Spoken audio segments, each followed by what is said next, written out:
It's the Introvert Dating Success Podcast, the show for introverted men that's all about learning how to attract beautiful women and still get your precious alone time. And now, here's your host, dating coach and fellow introvert, Harry Wilmington.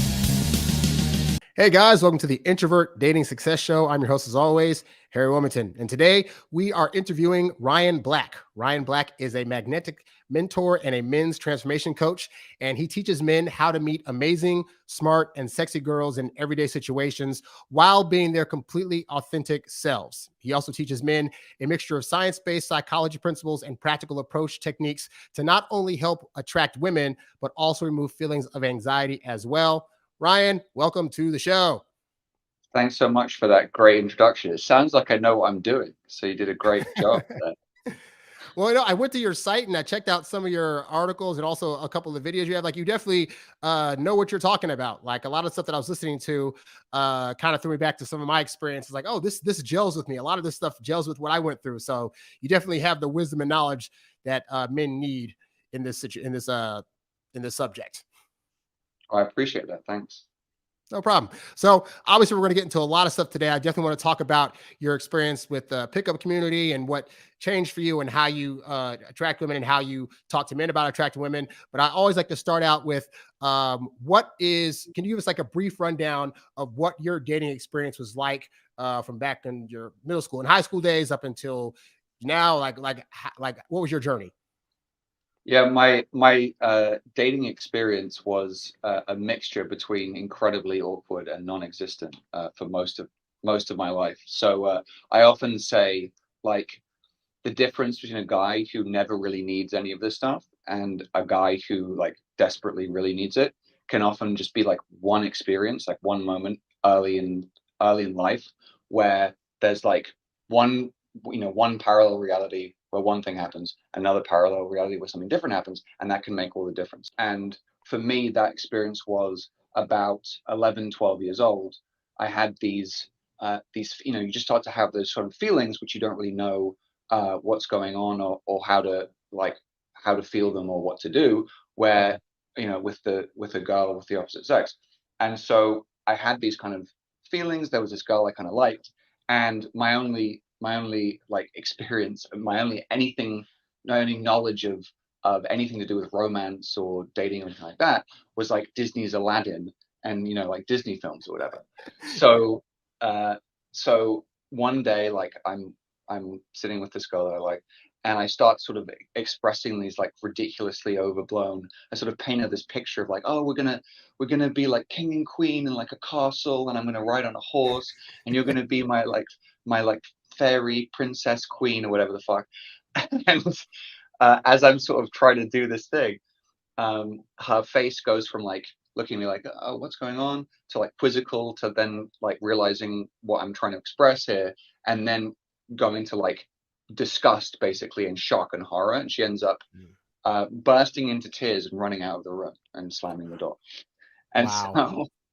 so what that experience taught me is, which I think happens to a lot of guys, maybe experiences like that, or just upbringing and religion and society and culture. A lot of the time it told me, oh, if you have these feelings, if you feel this way, whatever you do, don't express it, because as soon as you express anything close to how you feel, horrible things happen. You get brutally rejected, the girl cries or whatever. So just take all that stuff and all those emotions and everything you're feeling and just repress the shit out of that.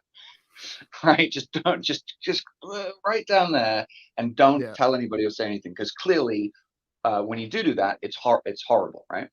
And that was kind of a very early experience that shaped me. And so for most of my teenage, going into my early 20s, I just kind of assumed that I was, I'm this geeky science nerd or whatever, and like, I'm not someone that is attractive to women. Like, women just don't find me attractive, and I should just accept that and like be okay with it. I was able to awkwardly stumble into my first actual sort of relationship or actual girlfriend at the second year of university. And this was just like, we were friends, And it was like super awkward for months, where our mutual friends were like, guys, you obviously like each other, like fucking, go on a date or whatever. But Right, right. I was like, I don't know what to like, I don't know if she likes me or whatever. Um, and we eventually I eventually like asked her on a date or whatever, and we ended up dating pretty much through the whole of university. So for me, university is usually a place where you can kind of reinvent yourself. Like if you were a bit dorky or a bit nerdy, or you didn't have that many friends, which I didn't have in high school, right? You can kind of go to this new place, this new environment, new people, and you can kind of reinvent yourself and like find a niche or whatever it is. But for me, it was just like university was just one big party I wasn't invited to, because I was just hanging out in my comfort zone with this the only girl who'd ever shown any interest in me, and that was pretty much university. So uh, as university's ending, I'm like, okay, well, I guess.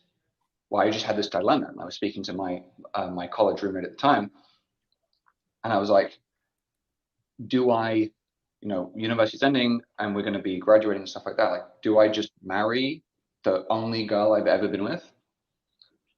And I was like, well, statistically speaking, based on your experiences thus far, you've never had any girl really show you any particular interest. So what are the chances of like finding something better?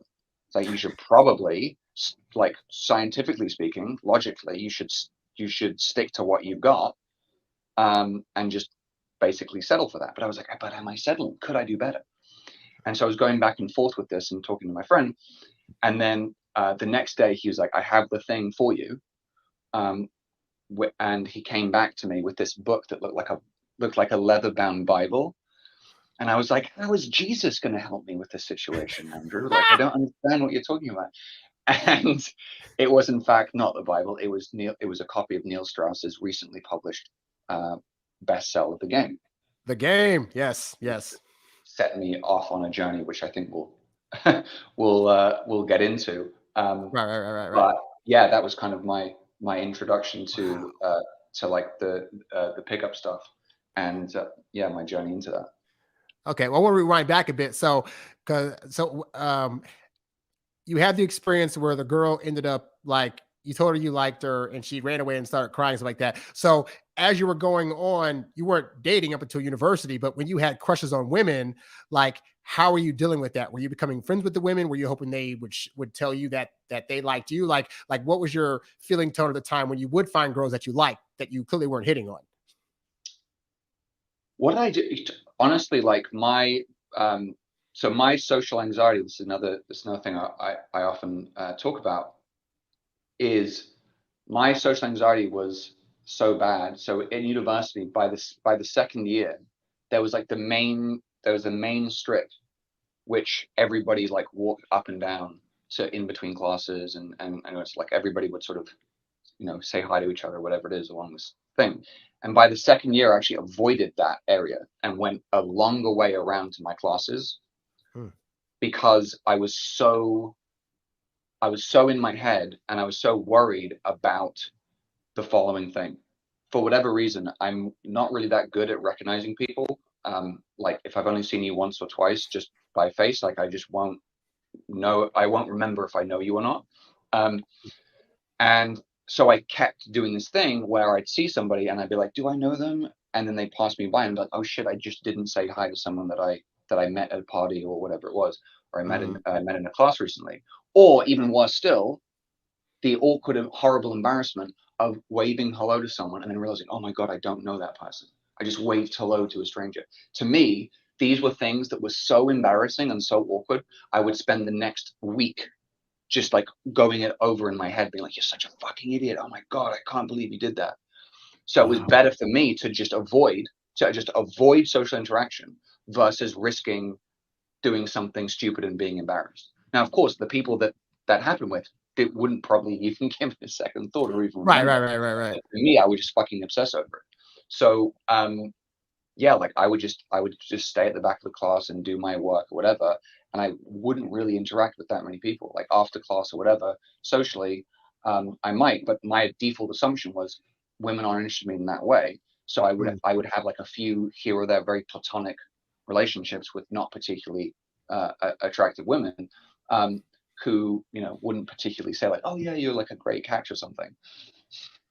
Interesting. I'd be curious to know if any of those women at the time actually had a crush on you or not, or if you found out later. Because I know in my experience, I had the same thought, like I was the weird kid, women aren't going to like me. And this past year or so, I had a female friend of mine from back then that told me that the dorm room that she stayed in, like, or the dormitory she stayed in, a lot of girls had crushes on me. I just was not aware because I was just so in my head about like, I'm too weird. They'd never like me. And they totally did.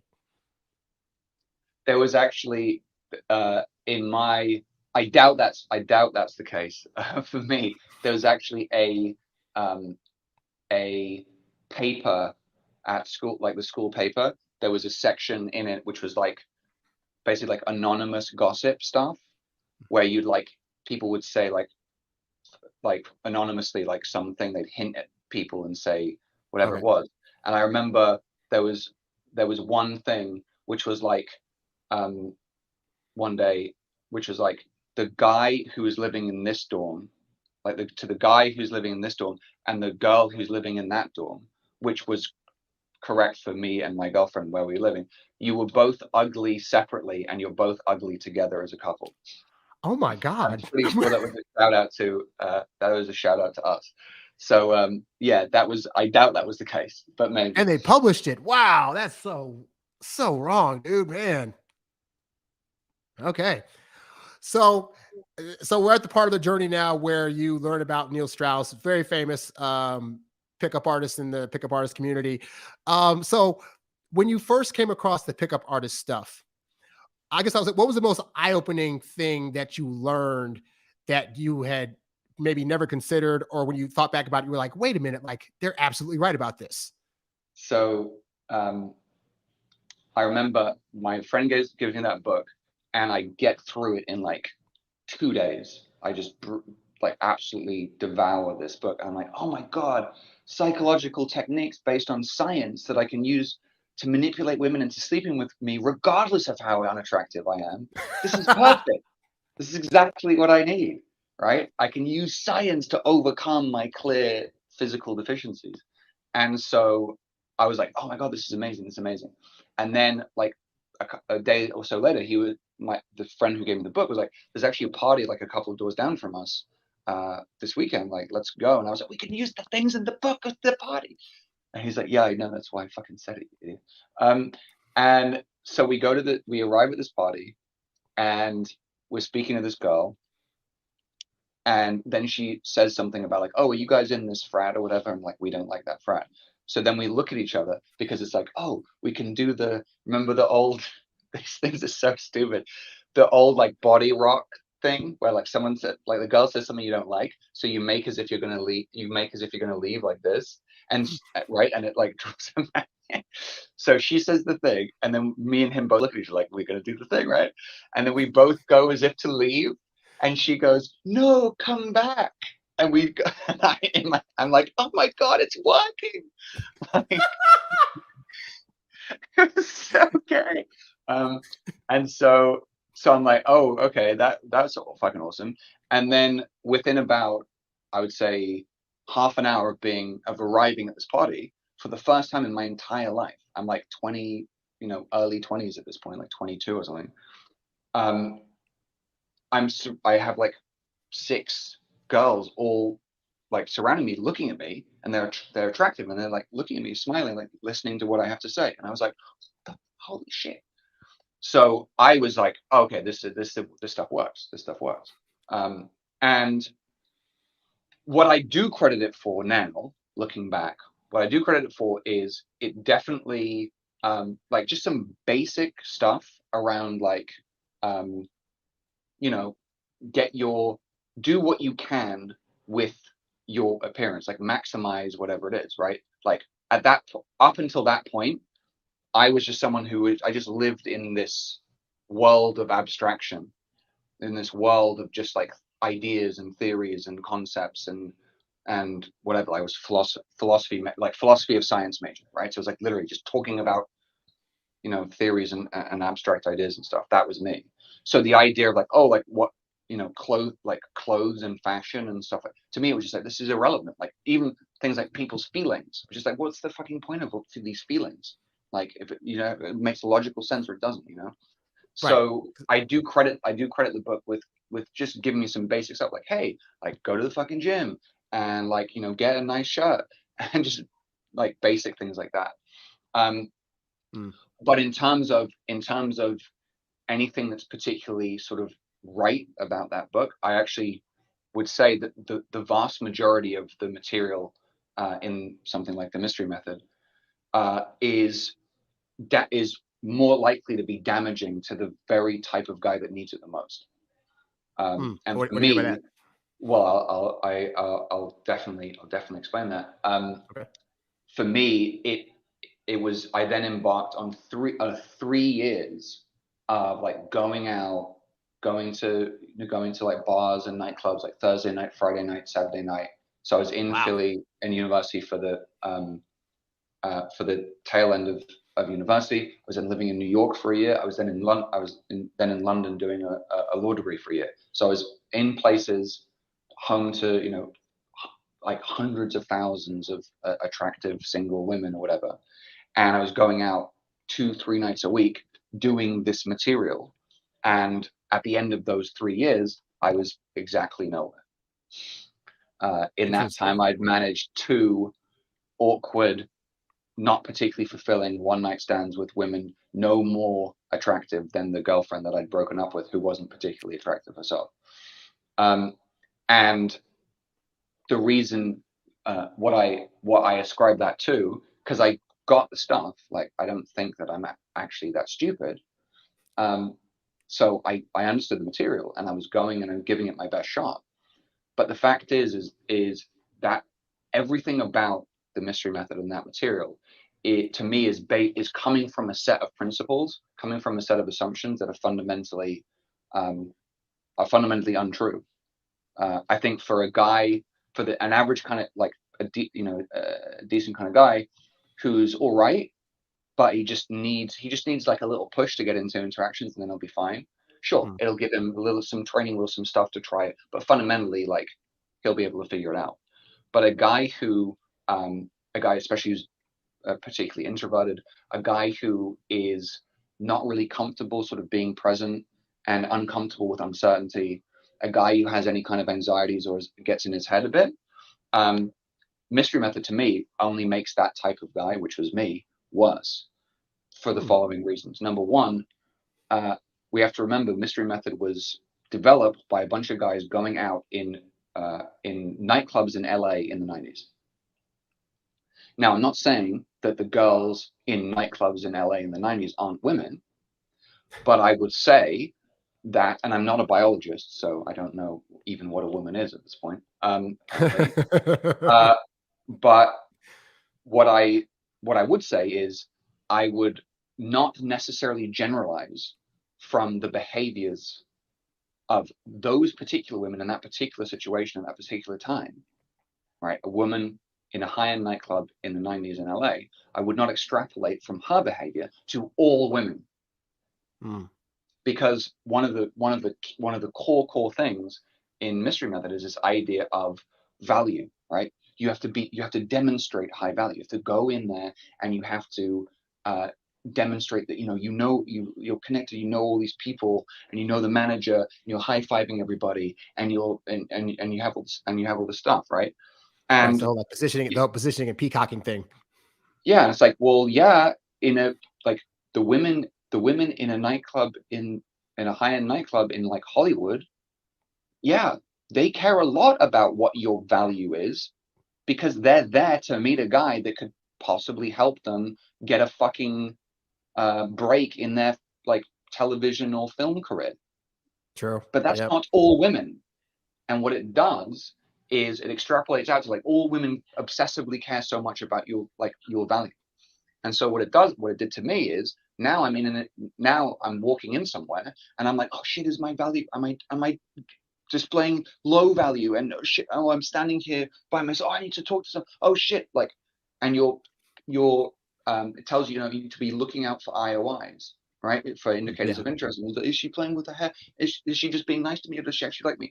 And it just it put me, and I think it put a lot of guys, even more in your head, because now you already have your own insecurities, you already have your own anxiety, and now you have all these layering on top of anxieties of like, I have to do the material correctly, I can't screw up and miss one of these steps. I have to do the steps right. I have to remember all of my material and my routines. And if I get one of these things wrong, then it's over. And I have to constantly be monitoring my value and what other people think about me, and how she's perceiving me, and if she's attracted enough yet before I'm allowed to go to the next step. Dude, it's too fucking much. It's too that's not helpful.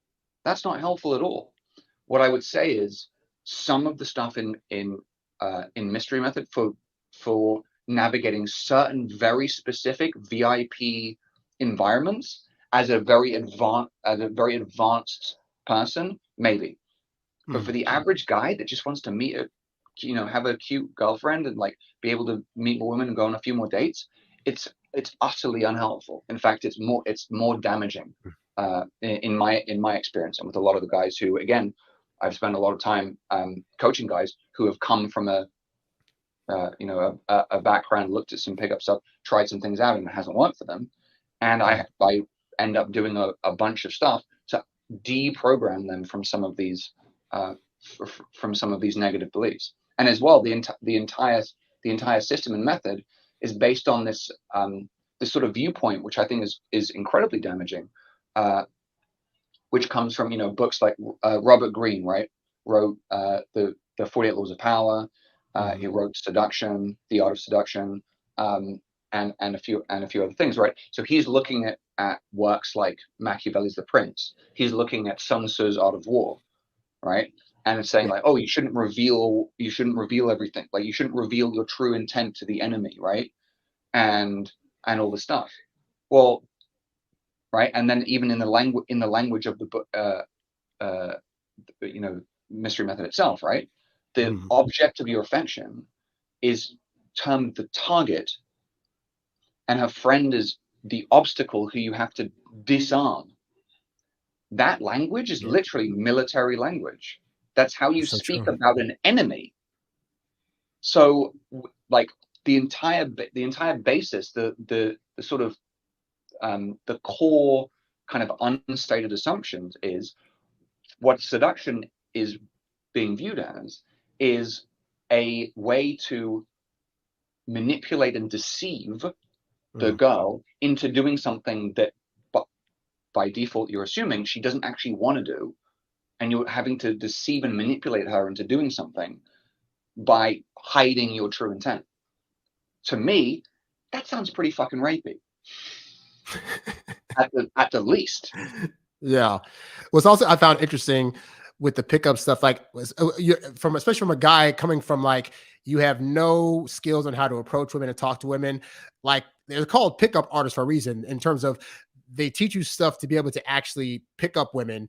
And some of those things, some of those things can actually be helpful in terms of like, not being so afraid of the women and being able to know how to talk to them. But it's called pickup artists. It's not called relationship artists. And what I found, because even in Neil Strauss's book, he talks about like Mystery doing these things and getting these girls, but then like he tries to get into relationships, and then the long-term prospects of that doesn't work. Because whatever he's doing for the pickup stuff, again, he's masking part of himself, so he can't keep it going long-term. But also, they're still trying to do pickup stuff when it's time for relationship stuff, and it ends up like completely falling apart every time. So those guys were never really good at keeping women long-term. But in terms of like, hey, I'm at a party picking up a woman or multiple women, I know what to do to get this woman to hook up with me a couple of times. Fantastic, but like, it doesn't bode well for your long-term prospects. That's a great point, and something that I talk about when I go through some of the material around mindset stuff. I make this exact point, right? So, and to me, it all comes down to fundamentally two different ways of viewing the world, two different life philosophies.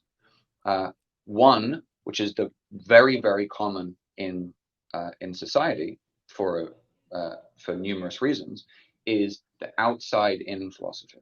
So most people, and society and the media and everything and culture encourages this. Most people are walking around with a view that how the outside world is and how other people perceive me should affect how I feel about myself. Right? So it's coming from outside in. And this is tied to a core mind program that I call the ego, right? The ego, something that is designed to keep us safe by monitoring how other people are perceiving us. Because remember, for hundreds of thousands of years, for most of human evolution, we lived in tribes of a few hundred people, where the continued survival of the tribe was ensured by everybody following the rules and cooperating with each other. So if you acted in a way that was not cooperative with everybody else, for example, going hunting, shooting a bison or whatever, and then being like, oh, I'm going to just keep this bison for myself, it's mine. If you did that, you're threatening everybody else's survival. And so the punishment for that was ostracism, being cast out of the tribe, where it's very likely, even if you survived on your own, you wouldn't procreate. So to our genetics, at a fundamental core level, breaking a social rule and being judged negatively by other people is the equivalent of death. And this is fundamentally the core root of where social anxiety comes from. It's the root cause of why we feel, why we are afraid of rejection. And it's the root cause of why consistently, when surveyed, humans rate the fear of public speaking #1 over the fear of death. Because it's fundamentally a fear that comes from our ego of being judged negatively by the people around us. And this ties into why I think mystery method is often very damaging, is because it's only reinforcing that. It's saying, yes, your value, how other people perceive you, is important. You must manage it. You must maintain it. And that only feeds and creates even more anxiety. There's another life philosophy, which is inside out.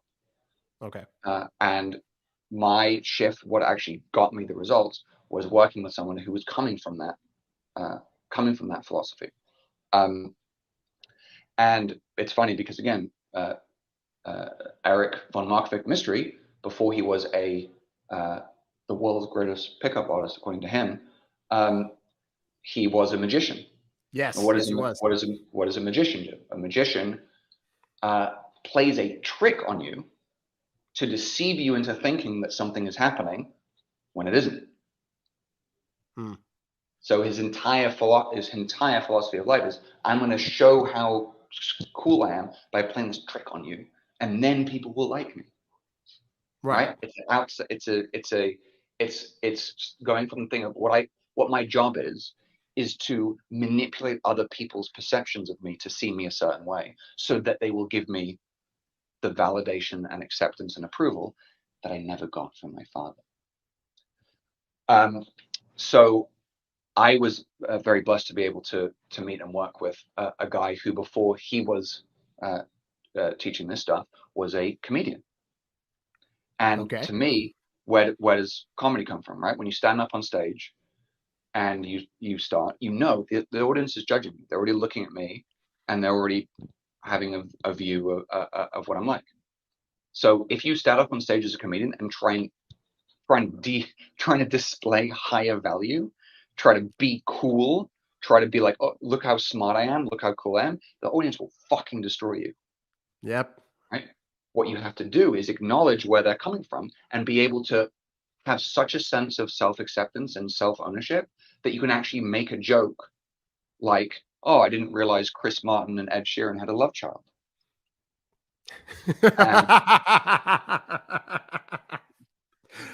Right? Sorry, and by doing that, now I've got the audience on my side, because they're like, oh, he knows that he looks a bit weird and he's cool with it.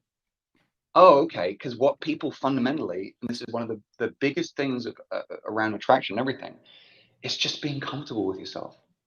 That's the biggest thing. And that was the biggest thing that was stopping me from getting success with pretty much any material, but especially mystery method.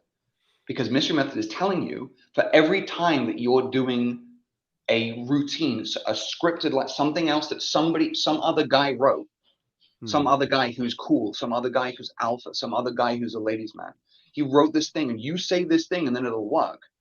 As soon as you're doing that, for as long as you're doing that, what you're saying to yourself is, I am not enough. What you're saying to yourself is, there is no way a girl could look at me and just be attracted to who I actually am. So what I have to do is pretend to be somebody else and hope that I can string her along and convince her long enough so that I can get what I want. It's kind of ironic too that like the purpose of that stuff is supposed to be like you need to be a confident guy, so we're going to give you some stuff so you can display confidence, but that doesn't mean that the person is actually confident because they're having to go off somebody else's stuff. No, it's again, yeah, it's like, oh, act this way in order to portray this sense of confidence. So I want to finish the community thing to then go back to Yeah. what we were saying. So yeah, so this guy was able to teach me this inside out uh, philosophy and way of doing things, which comes from that place of comedy, which comes from the place of owning who you are enough to be able to communicate uh, what you're actually feeling in that moment, right? Having the self-acceptance to be like, this is who I am. This is my personality. This is my sense of humor. This is what I like about you. And if you want to continue this interaction on the basis of that, awesome. And if you don't, that's totally okay. And I'm fine either way. Rather than uh, trying to sort of manipulate the situation to essentially delay the inevitable. Because this is the thing. If you're doing all this stuff to try to pretend to be somebody else in the hopes that you can manipulate the situation long enough to get her to be attracted, well, you're doing all these things and all these routines and all this stuff. So at very best, what you get, which goes right back to your point about pickup versus relationships, at the very best, she falls for the lines, right? The methods and the techniques work on her, and so then you end up sleeping with her. But then what do you do after that? Well, it's like, oh, I won the game. I did it. I got the girl. So now I don't need to do any of those pretending to be somebody else things. Now I can just be myself. And so you strip that down and finally act like who you actually are.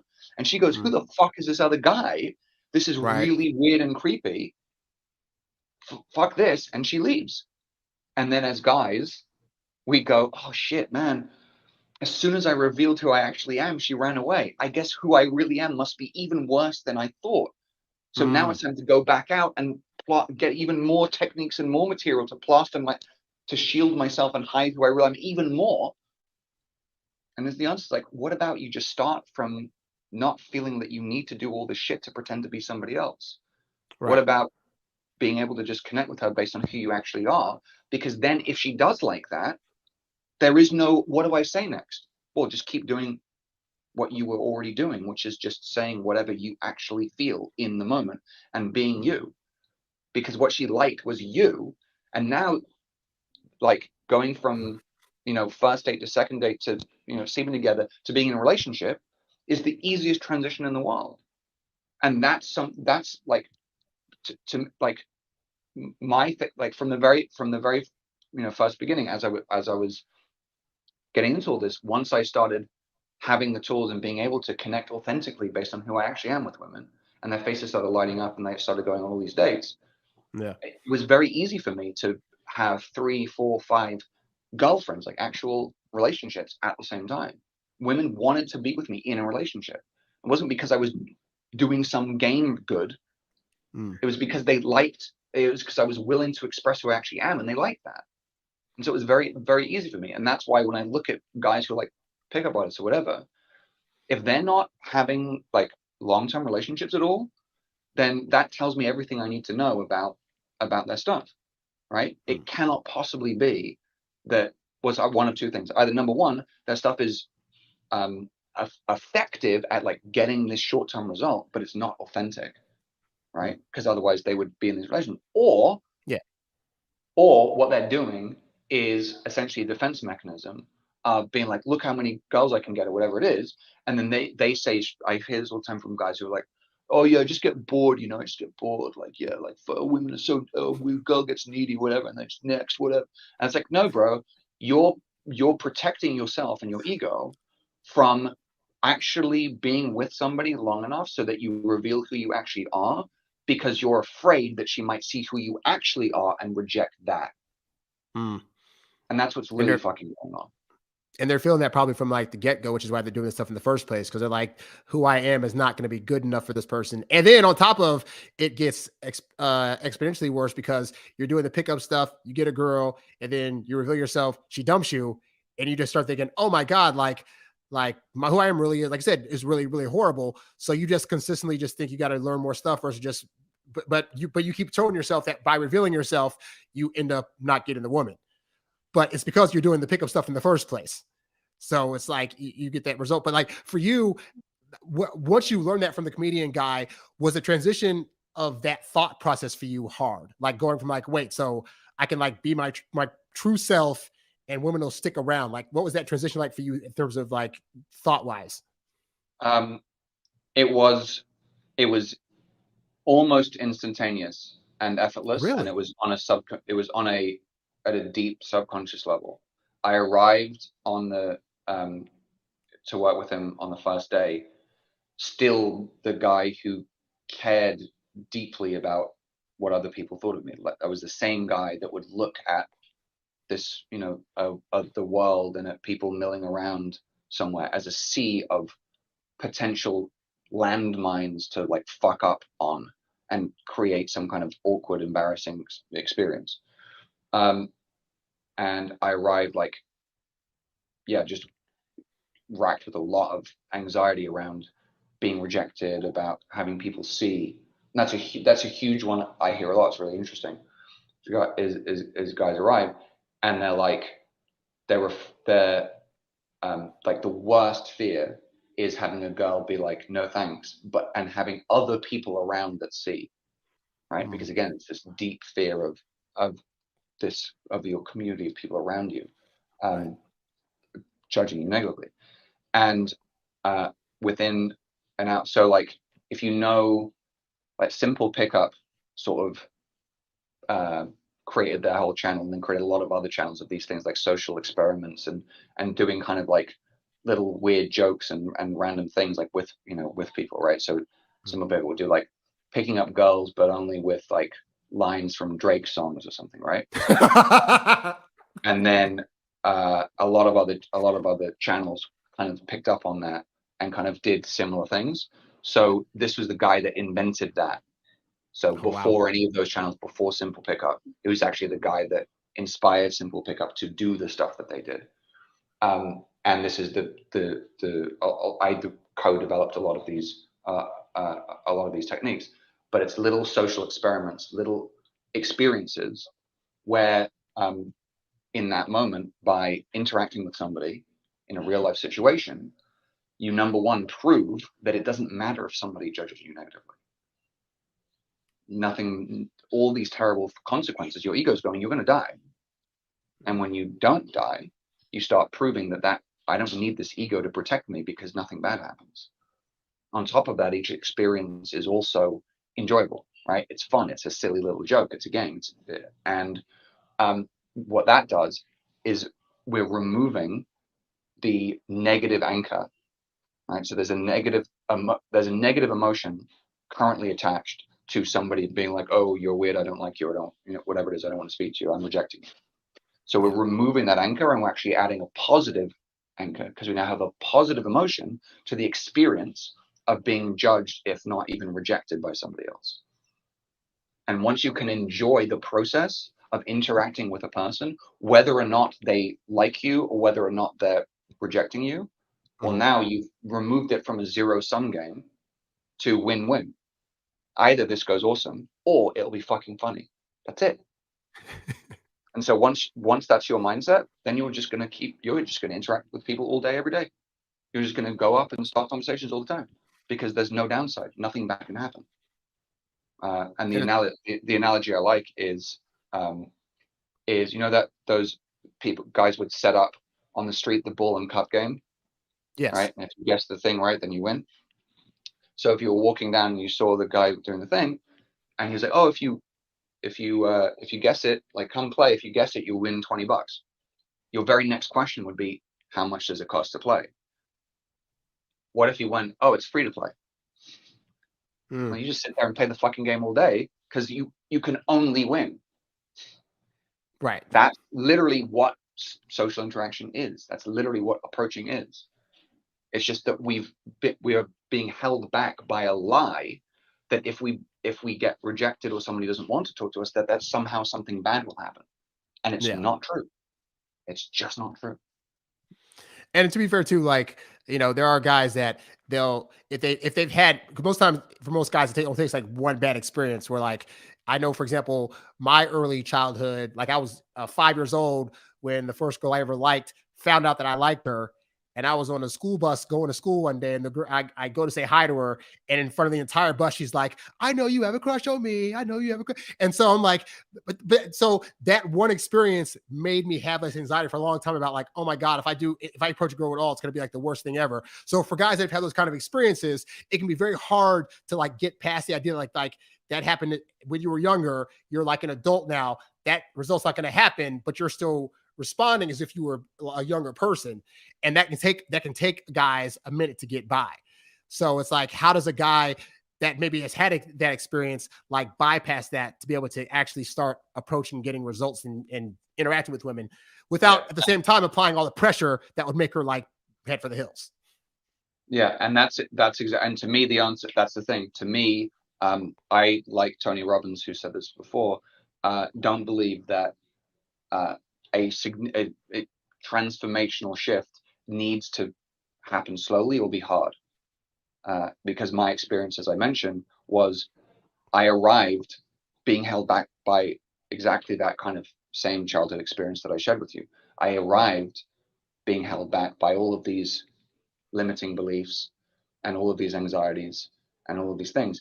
Yet within a matter of hours of going through this series of social interactions and these social freedom exercises, I within 2 to 3 hours embodied a completely radically new mindset of, oh, I can just go up to anybody and say whatever I feel like, and I don't give a shit what they think. And that's the starting place. That's the foundation. And this is why, like, the vast majority of material just doesn't work for guys, because you can give somebody the best, you give someone the path, like, oh, when I say this, it works 100% of the time. But if the guy, as he's going over there about to say it, is in his head fearing what might happen if it doesn't work, it's not going to fucking work. Right? You have to be coming from the mindset of social free. You have to fundamentally know that it doesn't matter what how someone reacts, and how someone reacts is nothing to do with you, which goes right back to the outside in versus the inside out mindset. Outside in, if someone looks at you weird, oh, there's something wrong with you, right? And you should feel bad about yourself. But inside out is who I am, my beliefs about myself, the value that I believe I have is what decides my internal state of well-being. And other things outside there, it's nothing to do with me. Right. It's a huge learning. And this is one of the things that I help guys with a lot is they'll go into a situation, they'll do their best, something will happen, whatever. They won't get exactly the result that they're looking for. They get some bit of a reaction, whatever, and they come out. And one of the things that I help them with the most is just having, like, literally leading them through a logical series of things where it's like, that reaction would have happened to everybody. That reaction would have happened to me. Her reaction was nothing to do with you.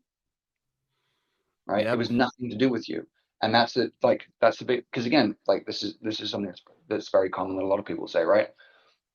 If I go up and just try and start a conversation and a girl's like, oh, no, no thanks. Yeah. How can that can't actually even be a rejection, because she doesn't know anything about me. Guys take it personally, like, her not being interested in just having a random conversation means that there's something wrong, like, with who I am. It's like, she doesn't know who you are. You haven't communicated anything about that. She's just going off of, right now in this situation, right now I don't feel like having this experience. And it could well be, right? It's most likely because, and I would have gotten the exact same reaction. She's not in a social mood right now. Right? She's busy. She's thinking about something else. She's distracted. She's not interested in talking to anybody right now. And that's okay. And to me, like this outside in thing is the equivalent of deciding your mood based on whatever the weather happens to be. And the thing is, it sounds stupid, but a lot of people actually do that.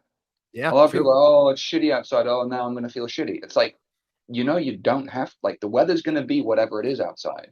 If you decide to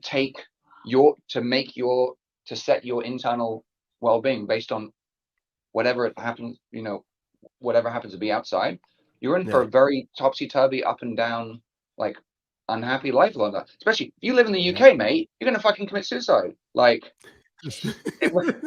it's actually overcast.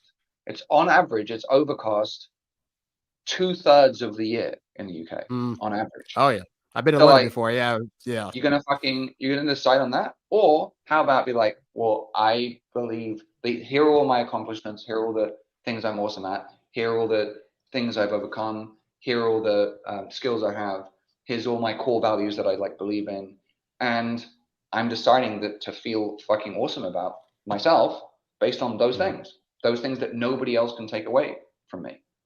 And so then it becomes simply, well, I'm going to communicate those things to people. I'm just going to throw out value to people based on those things.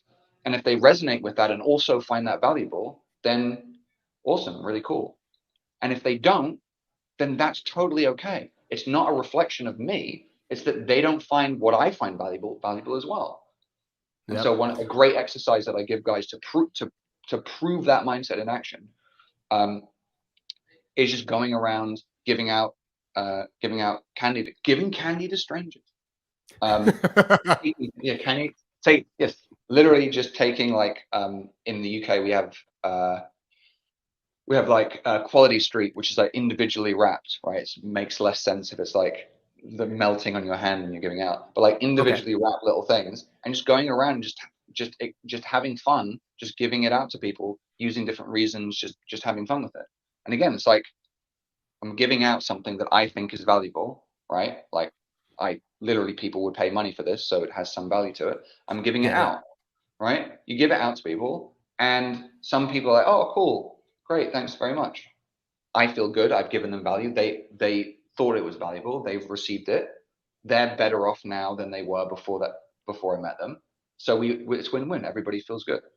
Some people might, oh, here you go, and they're like, oh yeah, thanks, and then they might like want to reciprocate that value in some kind of way, right? They're not going to give you another different candy back probably, but they might just start having a conversation with you, right? Reciprocate value in the form of social interaction, which is valuable to people. Like, we're especially these days, we're social animals. We're designed to interact with each other. So we literally need social interaction and physical touch from other human beings in order to be mentally stable and well. Right? So they will say, oh, why are you doing this? Oh, it's just because I felt like doing a fun experiment, whatever it is. And like, oh, that's really cool. But what do you do? And we get into an interaction, into a conversation, because they reciprocate it. That could end up as a friendship or relationship or who knows what else. Yeah. Then the other one is you can hand somebody something and be like, no, thanks. I don't like that candy. And if you would, right, they don't have to take it just because you're trying to give it to them. Right. So oh no, I don't like that. No thanks. Would you feel rejected by that person if they didn't want the cat? No. You just be like, oh, okay, no worries. Right? And then if you the only other possibility, right, is you give somebody, and for whatever reason, they're like, oh, fuck you, man, I don't need a stupid candy, you piece of shit. And then you get away with it. If they did that, again, would you go, oh man, I need to work on my candy handing out technique because clearly I like offended this person. No, and I feel such shame now. I must be a bad person because this guy reacted angrily at me. I'm doing something wrong here. No, you just be like, that guy's crazy. There's something wrong with him. Like, there's something going on with him that has nothing to do with me.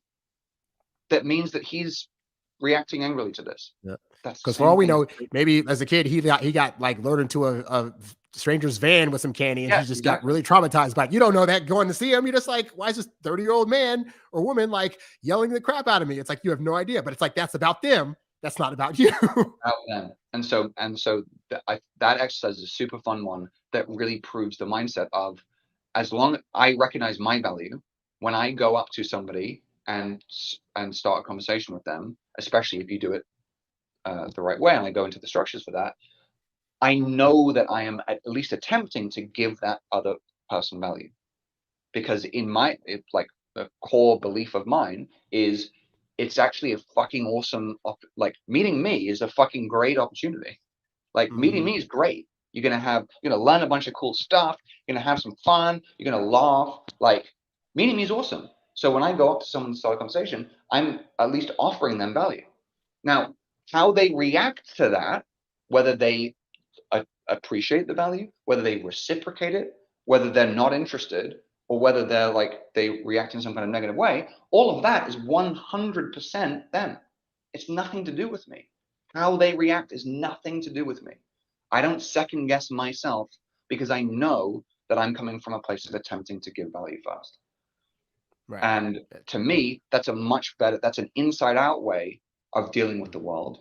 But where the other option, the mystery method stuff, is I need to manipulate the situation so that they will react a certain way, so that they will react to me like I'm like they're attracted. And it's like, you can't make somebody, you can't control people's reactions to you like that.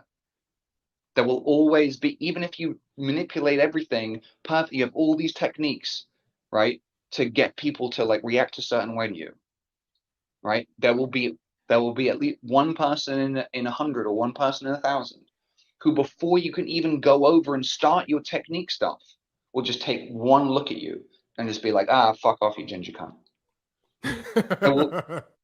Before you can have even a chance, they'll already. So you can't you can't control 100% of people's reactions. So how about, instead of trying to control everybody's reactions so that 100% of people will like you, or 100% of people won't reject you, how about instead just becoming okay with yourself enough, and being able to accept both yourself and other people's reactions to you? So so that you can just be okay with the fact that a certain percentage of people won't be interested in you, and just focus your time and energy on interacting with the percentage of people that do resonate with you and are interested in you. So a lot of men are told by women to quote unquote just be themselves. But I think about that phrase, and I think about the fact that for a lot of men that are inexperienced with women, the versions of themselves that they would put forth, or the techniques they would try to do, would not actually benefit. For example, a guy that's like, well, as myself, I want to text a girl all the time, or as myself, I want to write lovey-dovey poems for all day long. Like, how do you go between somebody that's trying to be themselves and trying to better themselves for the purposes of being able to get women without it being a manipulative thing, like having actual growth that would help them versus trying to change who they completely are? So I would say, I think it's actually, on average, I think the advice to just be yourself is actually probably more beneficial to more guys than not. It's just that the way that that's being received, because that it's just be yourself. It's like, yeah, but how, right? So to me, it's about expressing your authentic self, which could also be said expressing your best self, right? And to me, it goes into self acceptance, more than anything else. And I think something like, a guy, for example, like over texting, right? Or is that guy really being his best self and his most authentic self there? Or is he engaging in essentially an attempted form of manipulation by engaging in people pleasing behaviors? Most of the stuff where guys are like, oh, I was being myself and it didn't work or whatever, is actually, again, this is a classic that a lot of guys have said, right? The nice guy is actually a jerk, because he's attempting to be manipulative. It's just the strategies he's using to be manipulative aren't working. right? The nice guy who's like buying her all the shit, right? Just because he's being, what is he really doing? He's like, if I buy her a bunch of shit, then she'll like me and she'll want to fuck me. Mm-hmm. That's not that's not being your best self. That's not being your true authentic self. Actually, it's being who you think you need to be. It's acting in a way that if you feel like if I act like this, then I'll get what I want. Well, to me, that's just another side of the same coin of manipulative pickup artist shit. Hmm. Makes sense. Makes sense. Now, speaking of the pickup, obviously there's the pickup artist stuff out there, but then there's also a bunch of other advice that's given to men that just doesn't really seem like it's all that helpful. So, what is it about dating advice out there for men that appears to be like complete BS, just doesn't work, but is told to us anyway, both for men and women? Well, so the again, as I said, like I'm not gonna completely discredit some of the stuff that Mystery and a few of those guys came up with. There's bits and pieces in there that I think can at least inspire somebody if they're like starting from total zero or whatever, to just go out, be more social, care about how they do what they can to maximize their appearance and stuff like that. Yeah. Um, Also, be what we fun, not so serious. Yeah. what we saw over the sort of as the industry progressed is there were a lot of people who ended up um, getting very getting no results, or feeling kind of lied to by the pickup industry, who then created a website, PUA hate. Um, and then they would go that a lot of discussions on PUA hate form the basis for the theoretical kind of backdrop for a lot of stuff that came out, and then in the red pill and the men going their own way, the MGTOW movement, Yeah. right? That's really, like, I would say, sort of the ground zero where a lot of those ideas were being discussed, and there, it was as a backlash to the pickup thing. There was this very defeatist kind of mindset and attitude of basically like all that matters is looks, money, and status, Mm-hmm. right? And if you have these things, then it's easy. And if you're below these things by a certain amount, then it's like it doesn't no technique or whatever is going to work for you. And what's funny is just before I discovered the stuff that actually worked for me, I literally wrote a post on one of the old pickup artist forums where I literally expressed that exact same point. I was right there. And so I really wanted to. I went on Pure Hate, like, and I was like trying to help these guys understand, like, dude, I was totally there with you, because I wrote, I was like, look, I've tried this stuff for 3 years, nothing's worked, I've gotten nowhere. Clearly, it must be the case then that if you're kind of average looking or above average looking, then some of this stuff can kind of work for you. But if you're below average looking like I am, you have no hope, and no technique will ever be able to change anything. That's Mm. literally where my beliefs were at the time, and these are the Okay. beliefs of these guys. And that started this whole thing where it's like, oh, it's all about like your sexual market value, and women need to have, uh, you know, you have to have six-pack abs and be earning six figures and all this shit. Otherwise, like, women won't even look at you. And it's like, um, and then on the MGTOW side, right? It's like, so basically, don't chase women, and just like work on being your right, work on increasing all these areas, right? Don't chase women, and just when you get these things, then the women will just come. And so basically, it's this weird reversion, because it actually goes back.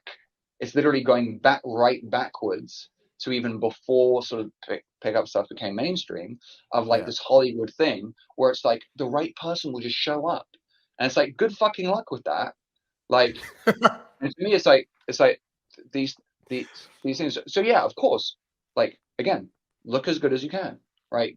Like, groom, see what what kind of clothes work for your body type and your face. Like, get a good haircut, go to the gym, like, yeah, of course, like improve yourself as much as possible. Get, have a good career, have some purpose and a mission and something, that's important and meaningful for you. Like have friends, have a social life, of course, do all those things. But also having all those things, it's like people who are like, oh, I'm gonna create this amazing invention and this amazing product, and they spend all this time making this product really, really great. It's like, that's awesome. You still need to market that product. You still need to get, whatever it is, pay some money, get some advertising. You have to put it in front of people so they can see it and know and actually see whether it's good or not. People aren't just going to randomly discover your thing. Right. And so as a guy, like, we are the responsibility for making the first move and taking the first step and having the courage to go over there, even though we're not sure if she's going to like us or not, and fucking say something. That's our responsibility, right? Yeah. No one, like, it doesn't matter how status you get. That's always going to be true, and that's always going to be a really attractive thing to be able to do. So as much as working on all those things are great, you still need to do that. And Right. in my experience from coaching a lot of guys, in my experience, what you look like and all that stuff is a very is a factor, but it's one of many factors. And this goes into how male and female attraction is different. For us guys, we look at what she looks like, and that's the filter. Like, if she doesn't get past the she looks good part, we don't care what her personality is like, right? Like, we're not gonna be attracted. Like, we're physical first, and then when she gets past that, then we're actually interested to know who she is as a person, and then that can potentially attract us more. But it's pretty much what I always say is, like, at most you can be a 9 just by looking at her, and then you go over to her, and then there's some things she can say and some in the interaction we can have, which then might make her a 7 or might make her a 10, right? With women, how we look is just one of a number of multiple factors that she's assessing simultaneously, all at the same time, right? The reason why guys, and this happened with me too, get kind of down. It's like, oh, you have to look a certain way, just because, like, now with online dating, all they have is the photo. That's all they have to go on. So of course that's going to be a huge factor on that. But in the real world, and that's it, this is another reason. If you're a guy who wasn't born with like movie star good looks like me, your absolute best bet to stand out and to wow her is not to be another one of the guys that she can fucking swipe on an app. Right? Your best bet is to know how to go up to her when she's just sipping her coffee at Starbucks, and be able to demonstrate, I accept myself enough, and I'm cool, I'm chill enough with myself to be able to go over and start a conversation with you. And the thing is, guys, women understand. Women understand how challenging it is for us. They understand that it's nerve-wracking for us. They really do. Because, well, just based on the fact that they don't want to do it. Like, so many women are just like, I don't want to do this ever. They'll have one rejection. It's like, I got rejected one time by a guy when I was 16. I'll never do it again. It's like, we have to do this all the time. But they, because of that intensity, they understand on some level, which is why they try to be very nice or passive when they reject us, which I appreciate now. Back in the day, I did not. Now I'm like, you know what? She just kind of gave me a little, oh, that's so nice, but I'm busy. Thank you for not hurting my feelings. Like, absolutely right. So, and they get it. Like, again, as we said, like, if you feel that you have a certain amount of anxiety, like, the woman has it like times a million. So just by doing that, you don't have to be perfect. You don't have to be James Bond smooth. You don't have to be like male model good looking, right? Literally just going over and giving it a go and just expressing yourself in some kind of way, right? With some level of like genuineness and authenticity. You're already, I'm telling you, you're already in the top like 1% of guys. Like, I've helped guys and had so many experiences myself, and helped so many guys have experiences where literally they just go up and they just say hi, they give us some kind of genuine compliment, and the girl's like, you know what, like, well, I'll say this, the worst, like the average rejection when you do it right, the average rejection is, oh my God, that's so sweet. Unfortunately, I have a boyfriend, Of a but boyfriend. Yeah. but I really appreciate that, and you made my day. That's the rejection, is you made my day. Again, how can I not feel like I'm giving, you know what I mean? Like, how can you not feel good about that? That doesn't feel like rejection Yep. to me. I just brightened somebody's day. Just And added value. Yeah. I've literally had reactions. My students have had reactions as well, where the girls like that just like, you not just made my day, but like made my, like that was the nicest thing that's ever happened to me. Like, why would you, if you have the ability to do that, if you have that kind of power, like regardless of what you get out of it, why wouldn't you Yep. do that? Why wouldn't you just be giving that to people all the time? Um, and yeah, it doesn't have to be, perfect at all. It's just being willing to go out there and just express it. And it's just that you can create these beautiful little like romantic comedy or like romance novel moments with a Mhm. girl where, because again, like girls don't want to tell the story of like, oh, we were drunk in a nightclub. They want to tell the story of like, I was walking around and and suddenly he just came out of nowhere and he said, you look so amazing. And I was just like, oh my God. And it was just we had this moment and everybody was walking around in the sunshine and we were in the park. Like, that's what they want. And you can give them that. And you don't have to look like Brad Pitt. No, that's true. I don't think enough guys think about the story of it. Like, because I try to explain to guys, like, okay, you want women to hit on you and hit you up and ask you out. So they're gonna go to their girlfriends and tell the story of how you guys got together, and it's gonna be, well, I saw him someplace and I went up to him and I gave him my number and then I had to set up the date, blah blah blah, and it was so sweet. Like most women don't want to tell that story. That's not romantic. It doesn't impress their friends. It doesn't make them. It doesn't make them the person in the story that was the beauty that was being chased upon. It was just like, oh, I had to do all the work, but I got him. Like, and I think men need to know how to set up those moments better to get better, like better outcomes, better reactions, and also just so the women will have a story that's worth telling years later should they work out.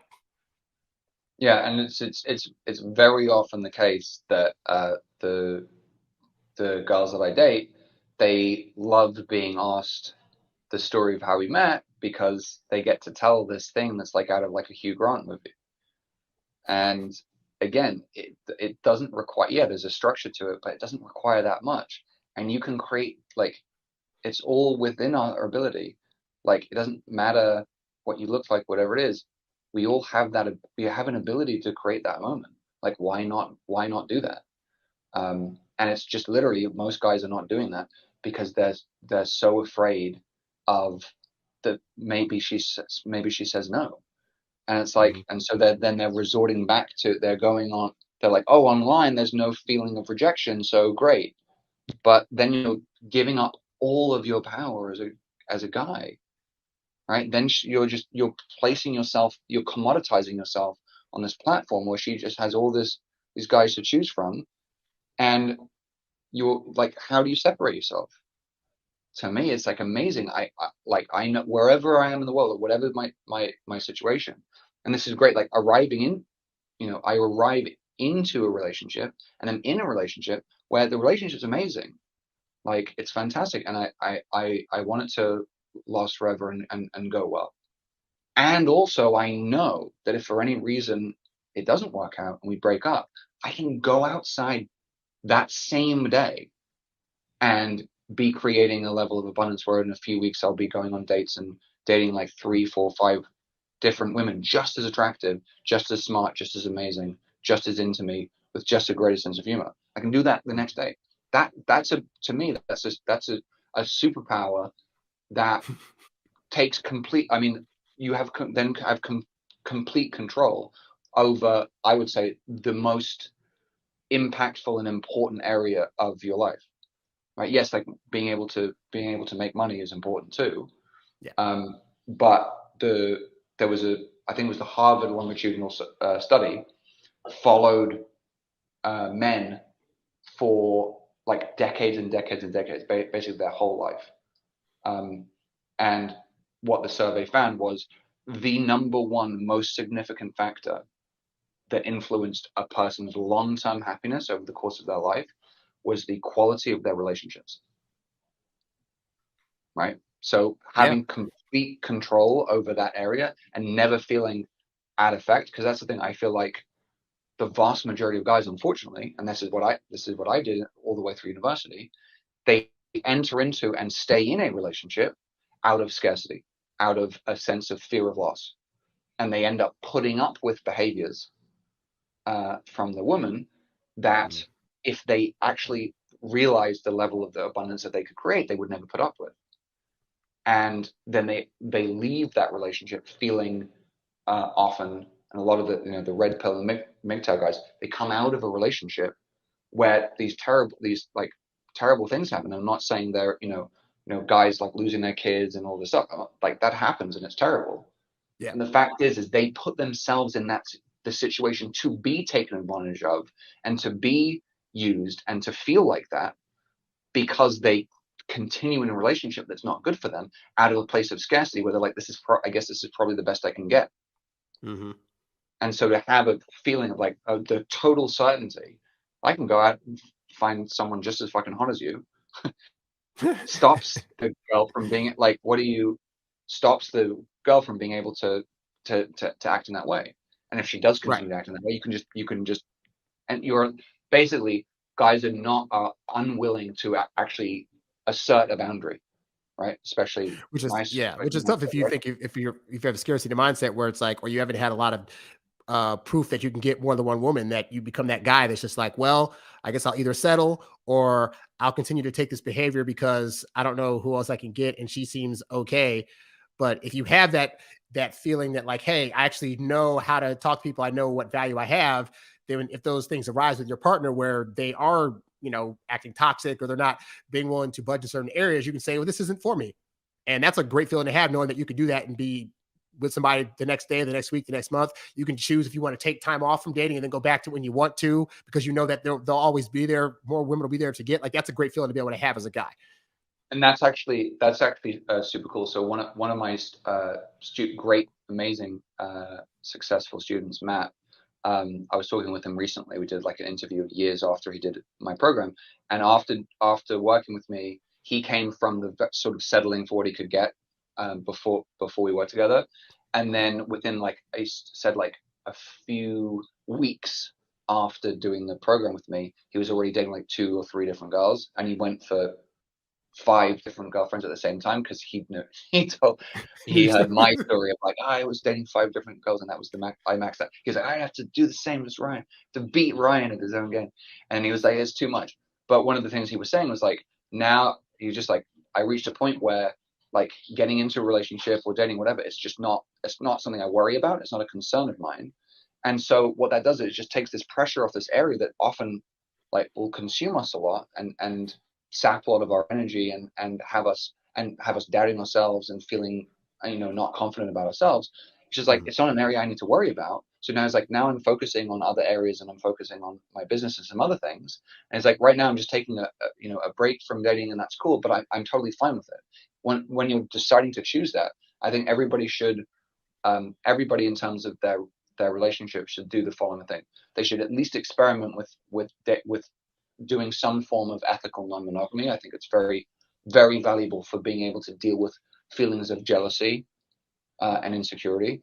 Right? To be in a situation where, first of all, you have the abundance, you have multiple women. So when you are choosing that one that you want to be with, you're choosing her from a place of quality options, right? Not coming from that place of scarcity, but Mhm. also being able to be okay with and acknowledge all the stuff that comes up and be able to deal with the emotions and the jealousy behind it, being like having to be okay with the fact that the multiple girls you're dating, when you're not with them, they could be seeing another guy, and he might, whatever, have more money than you or have a bigger dick than you, and you have to be okay with that. Um, and also is you want to come from that. There's a terrible kind of mindset or terrible little phrase or whatever that's in popular culture of this idea that your partner somehow like completes you, Oh God. right?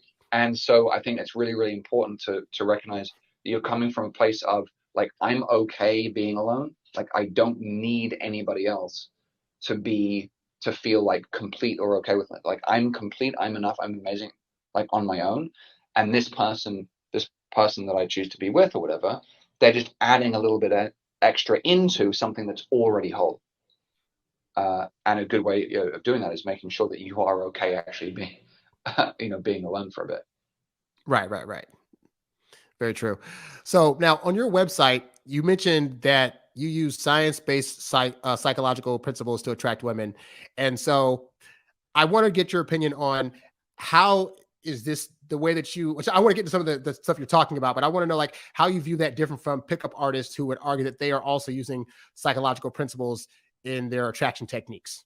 Yeah. So what I would say is, to the extent that something like Mystery Method uses kind of evolutionary psychological language. I actually studied evolutionary psychology, and what they're doing is, again, they are taking certain experiences that these guys had, for example, high-end nightclub, LA 90s, and they're extrapolating that to all women think this way, all women behave like this, all women, want these things, and then they're couching that in sort of evolutionary psychological terms. But it's scientific. It sounds sciency, but it's not. You see, it's happening the other way around. It's not that they looked at some evolutionary psychological principles, and then they looked at like psychological research and looked at actual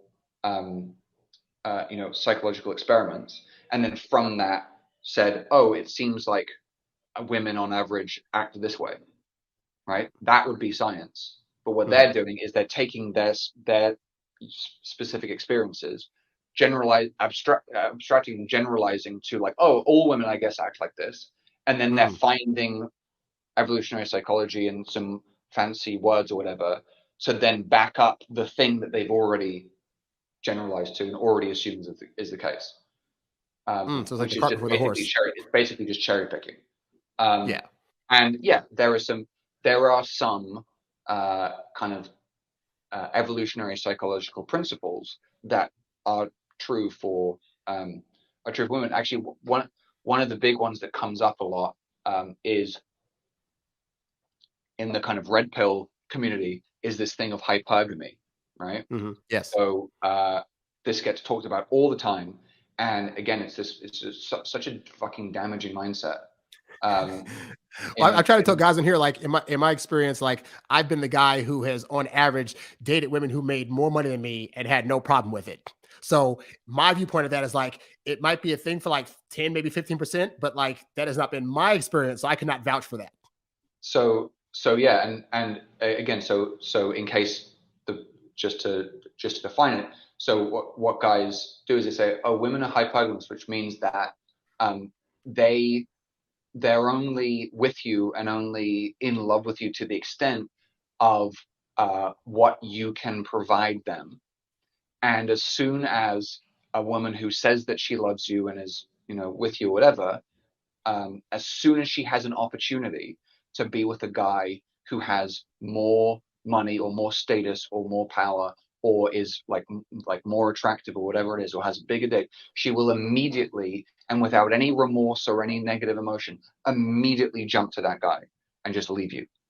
And this gets read by guys who have experiences in their own lives a lot of the time. Like, again, this is guys coming out of like often really bad relationships, out of marriages where they like lost the kids or whatever, who feel very used and manipulated by women, who are seeing this pattern and being like, oh, see, yeah, women do this. This is what all women do. This is what all women do. Women are just designed like this.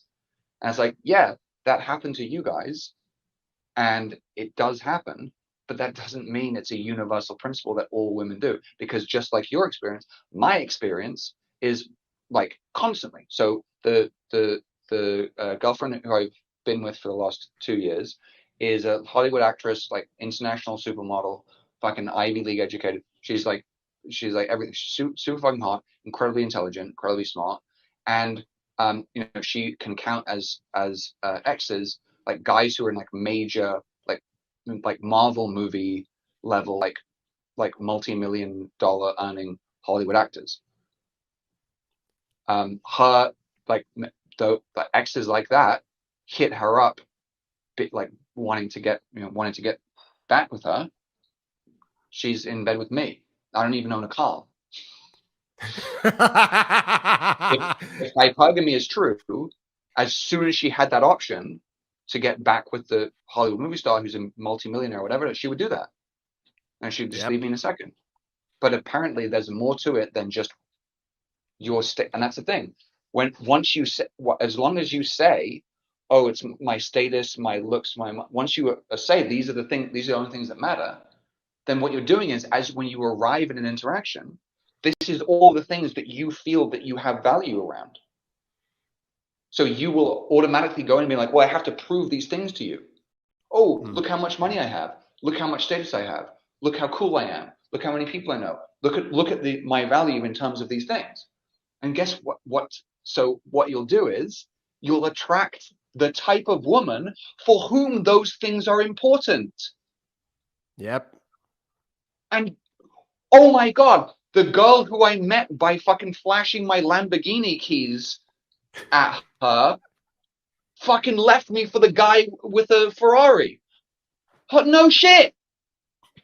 But that doesn't mean it's every woman, because the women for me, I arrive in an interaction believing that just interacting with me is value. The value that I have is who I am. The value I have is getting to know me. The value I have is the connection that we experience in the moment, which to me, all those things are great. Value and status and great, cool. Like have cool friends, like work on yourself, like be successful, make money, go to the gym. Sure, great, awesome. But you know what trumps all of that? You and her right there like this, where everything else disappears and there's nothing apart from you and her. Connection in the moment trumps all of that. Right. So if you're able to create that, then that's why I beat out. I've had it where I'm lying in bed, me and this girl, and I think we just finished having sex, and we're like playing music, and we're hanging out in her bed, and we're playing music on her phone. And so she goes to the bathroom, and then a thing pops up on her. I'm like trying to do the music, and then a thing pops up on her WhatsApp, and I like click it, and it's this guy who's literally sending. He's like fucking. He's literally sending her the last 2 or 3 photos he sent is like him without his shirt on. And he's fucking like 25-pack abs, like super ripped, like more ripped than fucking like Brad Pitt in Fight Club, which is like every woman's like, this is exactly what I want, right? And it's super good, chiseled jawline, whatever. The next one is of him next, literally in front of like a fucking like Lamborghini with the fucking doors up, right? Wow. And he's sending her all this shit. Who's she in bed with, having just fucked? Me. Again, I don't even own a fucking car. So if it's just about that, why isn't she with him? Because it's not the only thing that matters. But if you think it is, then it will be. Right. So per that example, if we're talking about like, what would be an example of in this situation of a science-based psychological principle that's at work here, where like the woman clearly has two options: one of a guy that has abs, cars, money, and then there's you, who she seemingly sees as the better pick. I mean, so for me, where a lot of the scientific basis and the evolutionary psychological basis of what I teach comes from is the stuff around that we went over earlier around the ego, around tribes, around where that fear of a fear of being judged negatively by other people, and the stuff around how to actually cure and get rid of things like social anxiety, approach anxiety, stuff like that. So that's where there's an enormous amount of psychological basis behind why that stuff works. And for me, this is actually a huge thing. The way the frame that you're asking from is like, oh, so the woman's choosing this. So like, how do I like what's the psychological principle I can get her to choose me?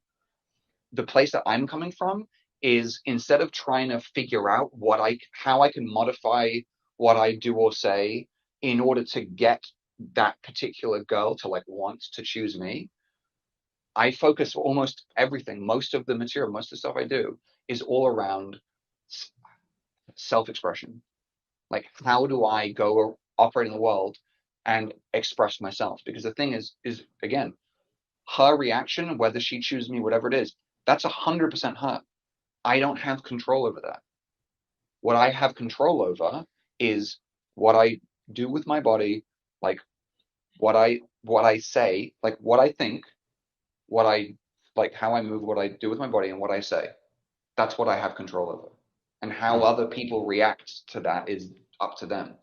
So my focus and my emphasis is on what can I do to think in a way and act in a way and express myself in a way that's going to resonate with the type of woman that I would want to be with.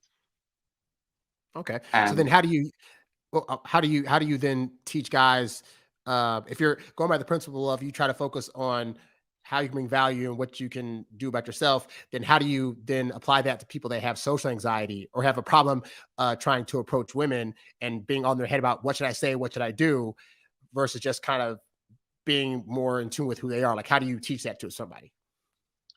so, I mean, I take them through a process. The first phase of the process is around what we were discussing earlier, around basically this concept of social freedom, right?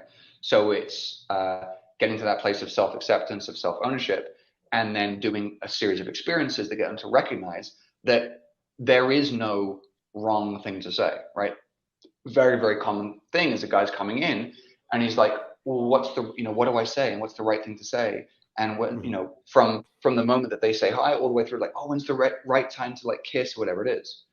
And so part of the experiences and part of doing is having fun doing it wrong. So having Ha. fun saying the worst pickup line, having fun, this is something that I experimented with, did, and had a great time doing, is because I had this thing around like, oh, I want to wait for the perfect time to sort of make a move, to escalate, to kiss her on the whatever is on the date and stuff like that. And then I was like, I realized, like, there is no right time, and I'm just sort of holding myself back and getting my in my head. So I was like, cool, I'm going to, on the next whatever 20 dates I go on, I'm going to kiss at the worst time. I'm going to choose the stupidest time to try and kiss her. So literally, like, she's in the middle of like taking a bite. She's like, this is pretty good. I'm just like, right? Just like the worst time, right? And what I noticed is just like there is no like right thing to say, whatever it is, conversation. Like, there was no worst time. Like, it was actually, especially with something like kissing on a date. A lot of guys, again, they're waiting around and they want this perfect time because they believe that if they don't kiss at the perfect time, and if she doesn't want to kiss, then it's over and they've been rejected. As I'm sure you know, that's not true.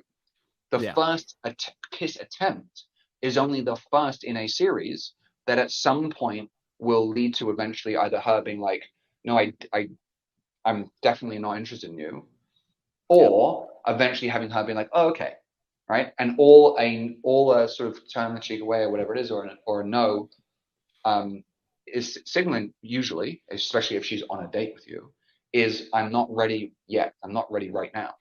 Yes. But what I noticed is basically the sooner I started number one, right? So I started number one like 30, 45 minutes into date one. Well, then by sort of attempt 2 or 3, by being able to playfully persist, then I'm able to actually get the kiss like before the end of like location 2 on the date. And so then that makes sexual escalating on the first date a hell of a lot more easy. Because but in order to do that, I have to be okay with the fact that she might say no and not take that as some kind of horrible rejection. So with just like starting a conversation and approaching, do a lot of stuff around like saying a stupid thing, right? Saying something that's retarded, that doesn't make sense, that won't work, right? And so going in and just having fun with saying something where like, well, there's no way this is going to work, right? It detaches you from that outcome. Like, I'm no longer invested in like, oh, this has to work, because it's like, there's no way this is going to work. And then, well, I have amazing situations and times where I give a guy like something where it's like, well, this is no way this has ever worked, and then it does, and the guy's like, wait, what? So like as an example, right? Towards usually about middle of day one, we've been doing a few of these things. I've taught the guy how to get attention and stop a girl correctly, like if she's walking around shopping or something. Mhm. And we're still like in the context of just getting the stop right and a few other things. Just doing like initially just basically saying hi and trying to start a conversation. And as a fun one where that again there's no chance of you're like, well, this is not going to work, is literally just to say hi. I'm totally not hitting on you or anything, but can I get your number? Right? That's not that's never going to work, right? That's retarded. Like you can't just ask for somebody's number as soon as you just said hi. Like right? And yet I would say one out of every 4 times it does. Roughly one out of 5 or so. So basically, when I have 4 guys on a when I have like 4 guys on a course and they all do it like a couple of times on a weekend, one of the guys will have the experience of he's going over like, well, this is stupid, whatever. Hey, so can I get your number? And she's like, okay. And the guy's like, wait, but I didn't what? And I've literally had it where the guy, I'm listening and the guy's like, but I didn't even do it. And she's like, well, you don't want it? And she's like, but I didn't even. And then he ends up walking off, and I'm like, bro, go fucking get it. And he has to go back and be like, sorry, let me get your number. And he comes back and his mind is blown. He's like, Right. but I didn't. He's like, but I didn't even do anything. And I'm like, right? And he's like, but, and it in that moment, that's one of the key things that completely just that whole outside in mindset, that whole Yeah. belief that my job is to, and most guys are arriving in an interaction with a woman they find attractive, going, oh my God, this woman is so incredible and so amazing. My job is I need to prove to her, I need to display higher value. I need to Yep. prove to her all of these things about how good enough I am in the hopes that maybe I can prove to her that I'm good enough so that she might be interested in me. So there's all this stuff I have to do, right? And this is again like mystery method comes from. It's like you display higher value, and you neg her, right? You bring her down, and Yep. then when then you get to feel good enough about yourself to actually express interest in her. Before that point, you're not allowed to. Right. And so this completely crumbles this entire mindset because the guys are like, oh my God, like some women are just walking around. And for whoever's listening and watching right now, I guarantee you, Mhm. there are girls walking around right now for whom you are exactly what they want. You are exactly what they like. You are a 10 to them. And all you have to Yep. do is go up and say hi. You don't have to prove anything to them. You don't have to do anything other than show up. But guys are so scared of, so terrified of, someone might say no, that you don't create those opportunities. Well, I think too, we're so used to the idea of we have to work hard at everything that we do in order to get a result. And I found, at least for my dating life, that like almost like it's almost like the less I do, the easier it is to get dates. The less I say, the easier it is to get numbers. It's easier to say yes to me. The less it's like you're making like practical moves at the right time, and you're knowing like when to approach and what to say without overextending. I've seen dudes like, have a girl agree to a date and then he keeps talking and try to convince her. It's like, but you already got the date. Now you're talking her out of the thing. You could have just shut the heck up and gotten the date, and now she's walking away. Like, and it's like you have to really teach guys almost to do less, because we've been for so many years taught to have to do so much more, that it almost is like a mind fuck. Like, wait, I don't have to do all this to get a woman to agree to a date. She just can see me, like me also, just like I'm liking her when I first see her, and say yes. And that's a really hard concept for guys to get sometimes. Yeah, that's the thing. It's like, I mean, again, if that girl needs, if she's a type of girl, and I think this goes to something I say all the time. Like when I'm walking around and I've got like a few students, right? A group of girls might pass us by, and first of all, one of the guys might be like, oh, that girl was hot or whatever. and the other guy will be like, which one? And one guy will like one of the girls, and one guy will like one of the other girls, right? Yeah. And so I'll make the point. You realize when they walk by, one of them might have been like, oh, that guy's hot, and one of the girls might be like, oh yeah, the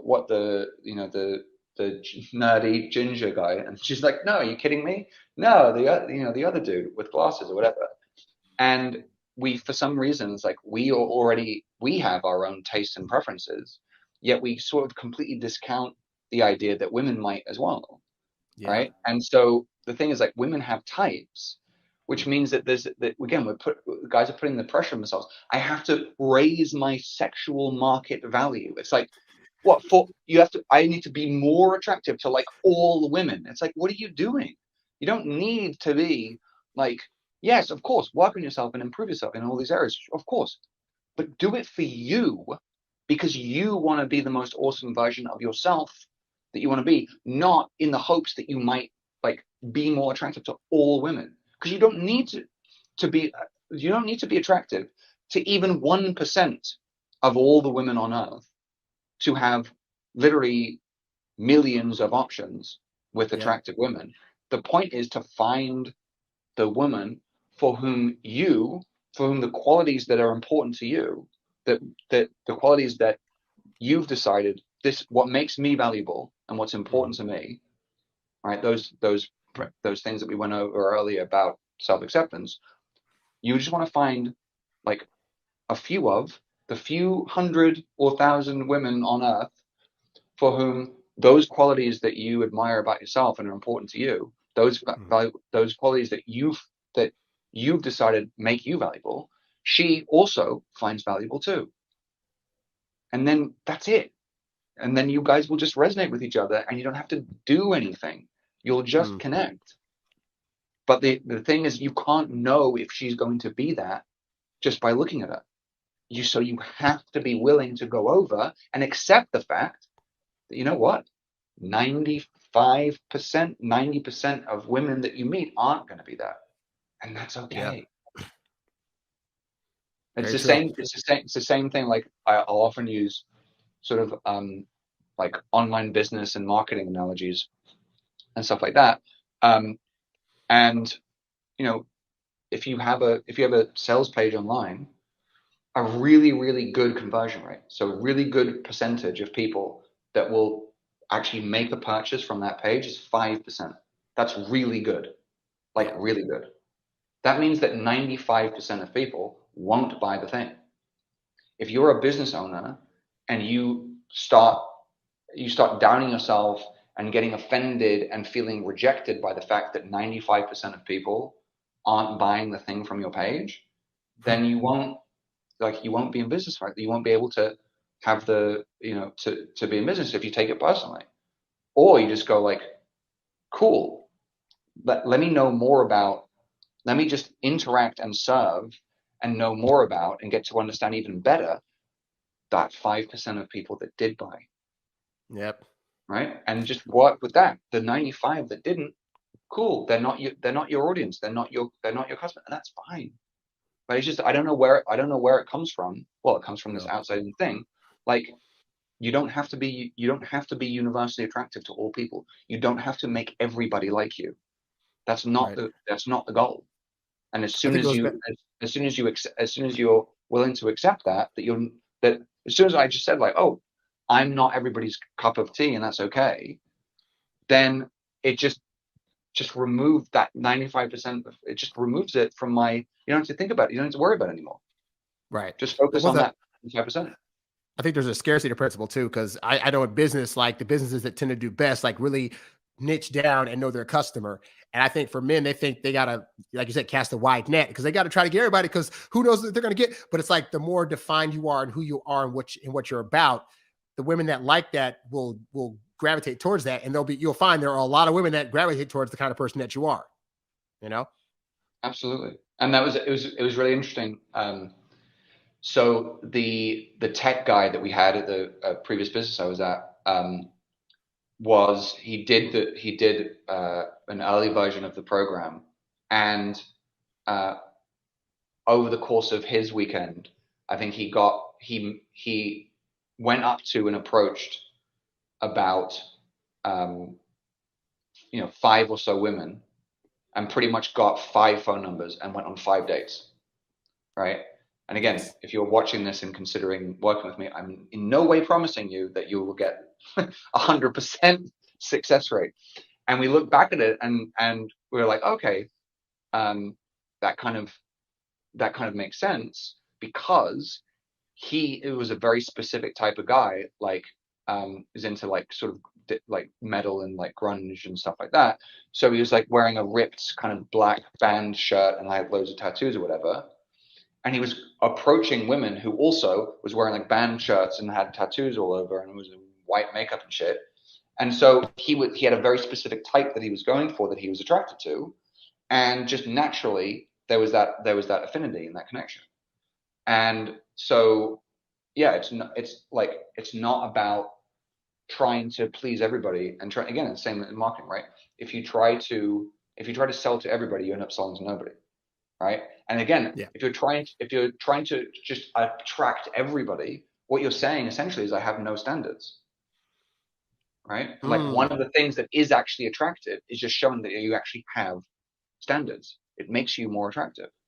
So instead of doing, so I again, like um, you know, pickup stuff teaches this weird, like, oh, do qualification, where you like ask these weird questions and shit.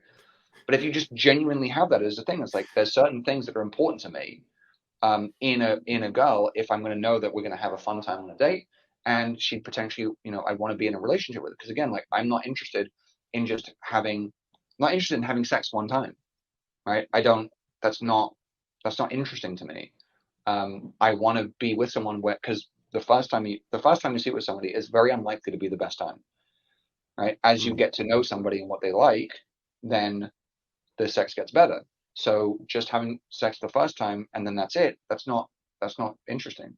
And also, if you spend, spending time with, like I enjoy, call me crazy, call me gay, but I actually enjoy spending time around the company of attractive women.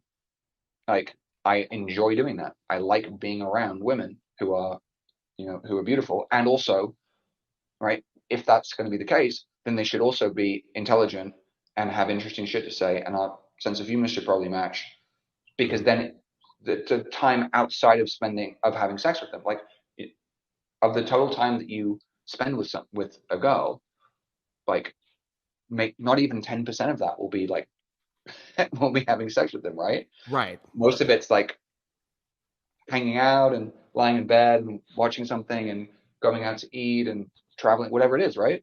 Most of the time that you spend is not having sex. So they should be fucking fun to actually hang out with. So as soon as I'm arriving in an interaction with a woman that I find attractive, and there's some reciprocity there, so she is interested in having a conversation. Well, Mm. there's shit I need to know now to know if it's worth continuing the interaction and getting her number and seeing her again. And just by doing that, by actually having standards and showing that I do, and so delving in and wanting to know about it. Number one, I'm arriving from a place of curiosity, Mm. genuinely curious to know. Oh, yes, you're super cute or whatever it is. Cool. Let's see what else you got. Right. Just by doing that and by clearly showing that I do have standards and I'm not just going to fuck anything that moves, automatically that makes her go, oh, wow, this guy actually has standards. He must have a lot of attractive women in his life, which is true. And she's like, oh shit, now she's more curious and more attracted than she was initially. Mm. Um, and that makes it better. But here's the key though. I'm only doing all this stuff once there's clear reciprocity at the beginning. This goes to a direct versus an indirect method. One of the Mm. biggest things around why a lot of pickup stuff doesn't really serve people and doesn't really help is by being indirect. What's actually happening is you're delaying the point at which they can actually make a decision whether they're actually interested. And so what it's doing is it's really good at prolonging interactions so that the Mm. guy feels like he's getting somewhere, but with women who would never fuck you. And so all it does is Mm. it ends up with you investing more emotionally, thinking you're getting somewhere, because you're delaying the point at which you can actually make a decision. Whereas when you're being direct, you're coming from the place of, hey, this is a romantic interaction, and I have Mm. I have like desire and interest in you. And then only if she goes, I'm definitely would never fuck you, go, cool, thanks for letting me know, and not wasting my time emotionally investing in somebody that wouldn't be interested. So now I can go and find, all right, you're one of the 90 whatever percent, cool, now I'm going to go find somebody else. And so Right. I only continue, and we only are doing any of this stuff on the basis of, we're doing this stuff on the basis of we are both attracted to each other, we both would fuck each other, now we want to find out more. And that's such a key distinction, because when I look back at it, the 3 years of mystery method was me just prolonging the start of interactions. I was still so scared of being rejected that I just do a lot of stuff and say a lot of things, make a lot of jokes, and be able to entertaining for like 30 minutes. But then at a certain point, it was just like, oh, well, nice meeting you, bye. And nothing would actually come of it because I was too fucking scared to just admit, because of that, like we both had similar childhood experiences, because I was so terrified of actually expressing the fact that by the way, I find you attractive. Like, Right. and so by starting on that basis first, again, like the very worst thing is you get a very quick, very polite no thank you, and Yeah. don't waste your time and don't waste your emotional energy. And then you're only expending time and energy getting to know somebody when it's on the basis of we're going to be fucking. It's just a question of when. Right. You both know that's the agenda. Like I found for me, like when I would go on first dates, if I was having a good time at some point during the date, I would just be like I like you. Like you're fun. Like I'm just getting out of the way based on this interaction. I'm already liking you on some level. It's not at like the girlfriend level yet, but I need you to know that I'm liking enough to I want this to continue versus like overs me. Like I'm gonna wait till date 3 to maybe try to kiss her and maybe try to hold her hand. And it's just like, but by that time they've already gone through the process. Like this guy just sees me as like a friend maybe, or is not interested. So my brain's now kind of getting out of this and you're still in it. Yeah, That's and interesting when you're more upfront. Yeah. that's the biggest thing on dates is like guys will wait. They'll be like, oh, I don't want to, do too early. I don't want to do too much. I need to wait for this right time. So they wait all the way through, and they date 1, they haven't kissed her, and they do date 2, and they're still not. They're like, oh, I'm waiting for the right time. And what's happening on the girl side is she's like, is this guy gay? Like, does he actually like me? Do I not look right? She's starting to question everything. And the thing about women is like, um, anything that potentially might be awkward in the future, they will do everything to avoid it, like at all, and the possibility of, right. Mhm. This is an amazing crazy thing about like most women. They will literally be like, I'm having feelings for this guy, and it's going well. But I could see he might break my heart in the future. So you know what? I should break up with him now. It's like, why Yeah. don't you fucking just enjoy the time? Like, what do you? Why don't you just enjoy the time that you have for what it is? And then if that happens, deal with it instead of preemptively ending something great because something bad might happen. Like, what the fuck is Right. wrong with you? But that's how women think, right? So Yep. as it's going to date 2 and you haven't made a move, she's going, oh, maybe he doesn't actually like me, or maybe he's gay and it might be awkward. So she'll be like, no date 3, even though everything else was cool, just Right. because Yeah. you just didn't fucking at least try. And that's why I experimented with the thing, and I thought it was really cool. I'm just like, I'll go in for a kiss at a stupid time as early as possible, because Mhm. then at the very least, I'm showing my intent. I'm being clear with my intent. And Right. she can be like, oh, no, this is not the right time, whatever. It's like, that's cool. But now I've shown it, so there's no way she can think any of that. You know, it's funny. The biggest thing that I've heard from women is they'll go on dates and or they'll think to themselves, like, let's say we go on a second date and I'm having a good time or whatever, and I want to ask her on a third date. They'll start thinking, well, he's probably just asked me out because I'm just like a time filler or he feels pity for me. And I try to explain to women, like, men aren't trying to spend their money, time, and effort on a woman that they're just trying to like, for the most part, most guys aren't trying to just do that just to get some sex and just be out. Like there's like, I'm spending all this money and time because I want to get with this person. And yet they'll still feel like, but it's just, he doesn't really like me. It must be something else. And I'm just like, I would never have that thought process as a guy, like, oh, this girl's going out with me just to appease me. Like, no, they'd reject me and say they'd give me an excuse to not date me before they'd go on a date with me, like that they weren't really feeling, you know. But it's interesting that they had that thought process.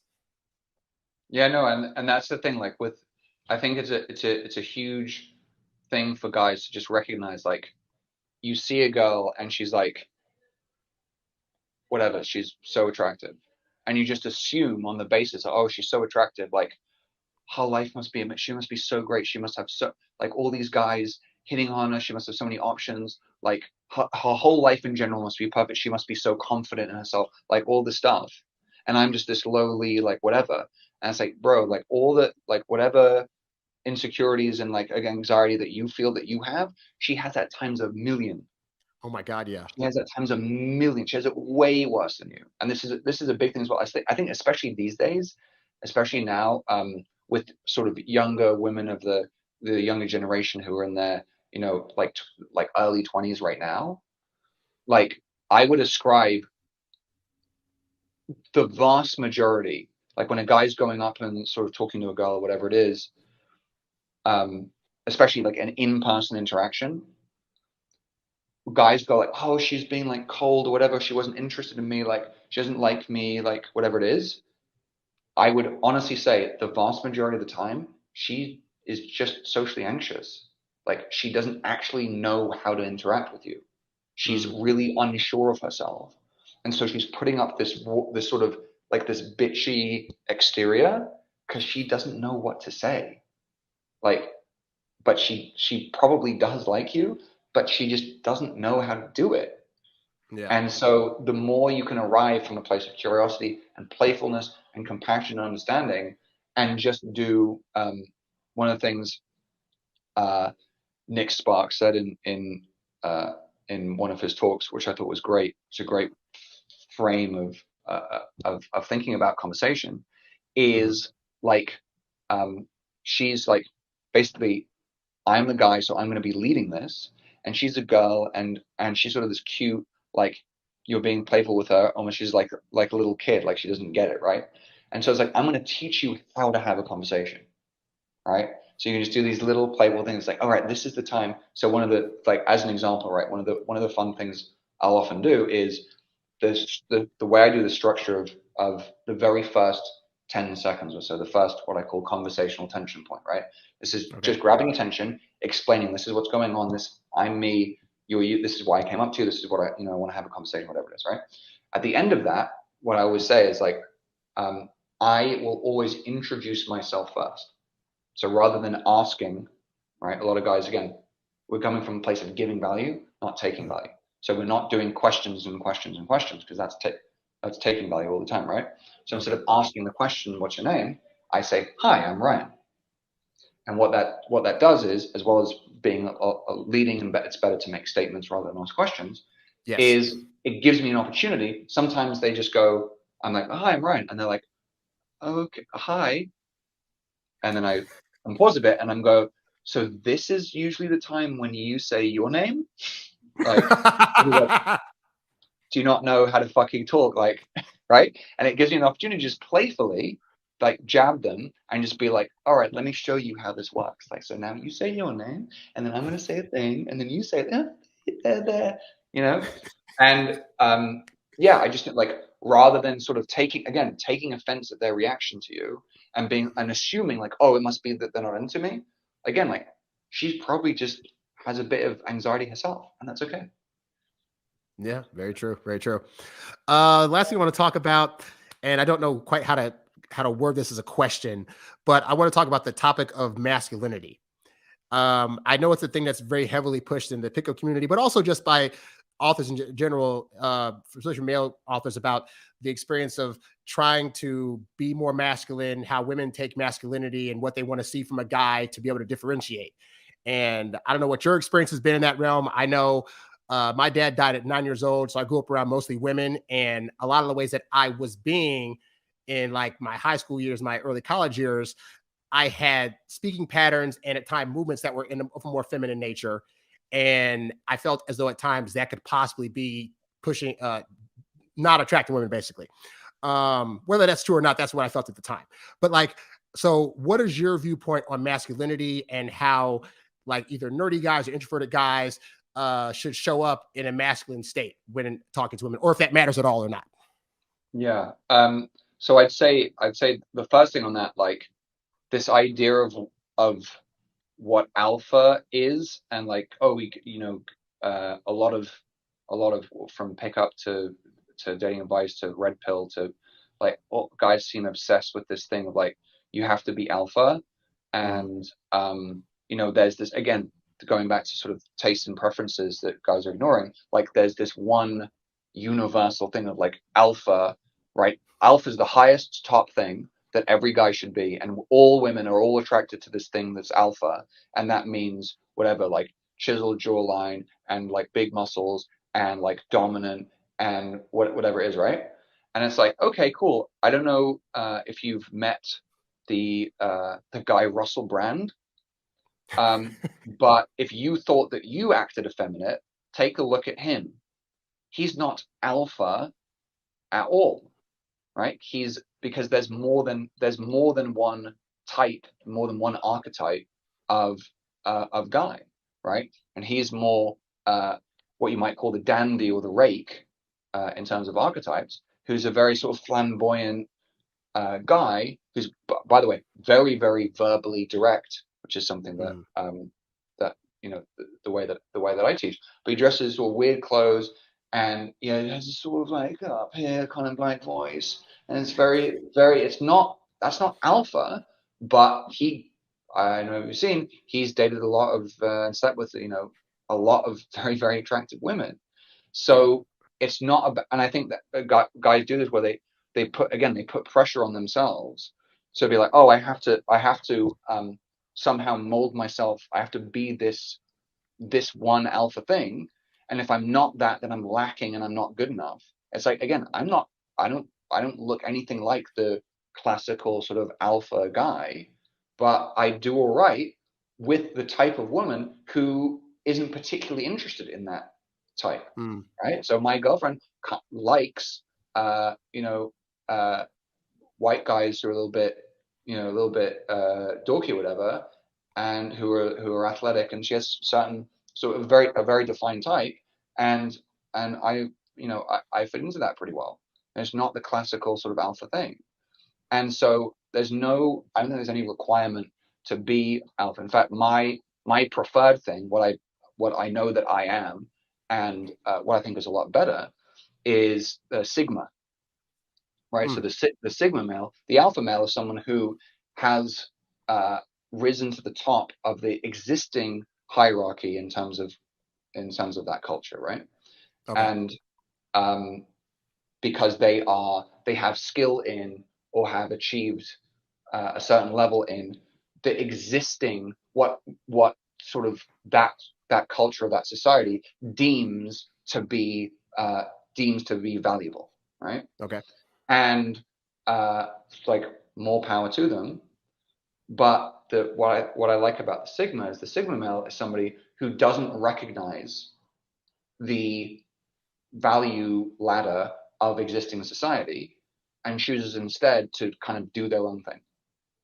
Okay. So they decide what is important and valuable to them, and they excel at things that, while not necessarily recognized by wider society as being important and valuable, for him is what's important to him. So he's basically the guy who's exiting the matrix and being like, I don't care what you guys think. I'm going to do what I think is important to me. And to me, that's hugely attractive in its own way. Right. And so I've never heard a woman say, you know what's so hot about that guy? How he just follows the rules. I just love how he just conforms to society. It's so awesome. I love how he wears his mask even in public. Right? That's not hot to me. Right. Right. So to me, there's something, and again, like what I think is a huge thing that goes into why the my system and the method that I've gotten so much success from and how other guys do is very much like one of the attractive traits that you're developing and learning is the ability to go like, okay, yeah, there's like a social rule here, right? There's like a social rule. So for example, in New York, on the New York subway and in the London tube, there is an unspoken social rule. You don't turn to the people next to you and talk to them, right? Like you just Okay. don't. If you turn to somebody on the New York or the London tube and go, "Oh, hi, good morning," they'll look at you like, "The fuck is this weirdo?" Right. Right? It's just not I'm in done. I'm in California, but it's kind of the same way here too. Like the trains that we do have, it's like you ain't trying to talk to nobody. And so, but again, it's like, so I can recognize, okay, that's a social rule. But if the girl sitting next to me on the subway is fucking hot, I'm going to be like, noted, but this is what I want to do because this is conducive to what I think is important to me, which is meeting more hot women. So I'll be like, Right. hey, and I'll have a way of doing it.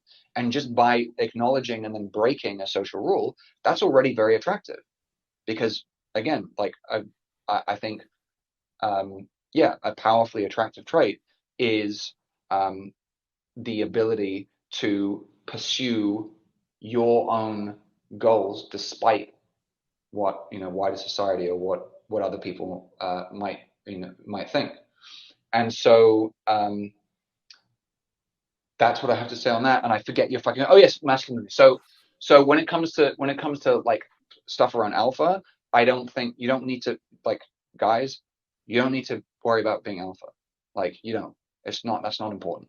Um, in terms of masculinity, what I think we've all seen over the last few decades is the um, the shift in society to basically reduce the masculine and feminine polarity down to basically nothing, right? So it's like, oh, there's a million genders and it's non-binary, and masculinity is toxic and everybody's the same, and just there isn't that. And so we've had women ending up with men not being willing, even if they do like we all have it innately to be able to embody and step into that masculine role and be masculine, but with society and with so many women, this is Dr. Robert Glover makes a great point. Even if even if you have a household where you have a mother and a father, which I was very blessed to be able to have growing up, the man is mostly out of the house working anyway.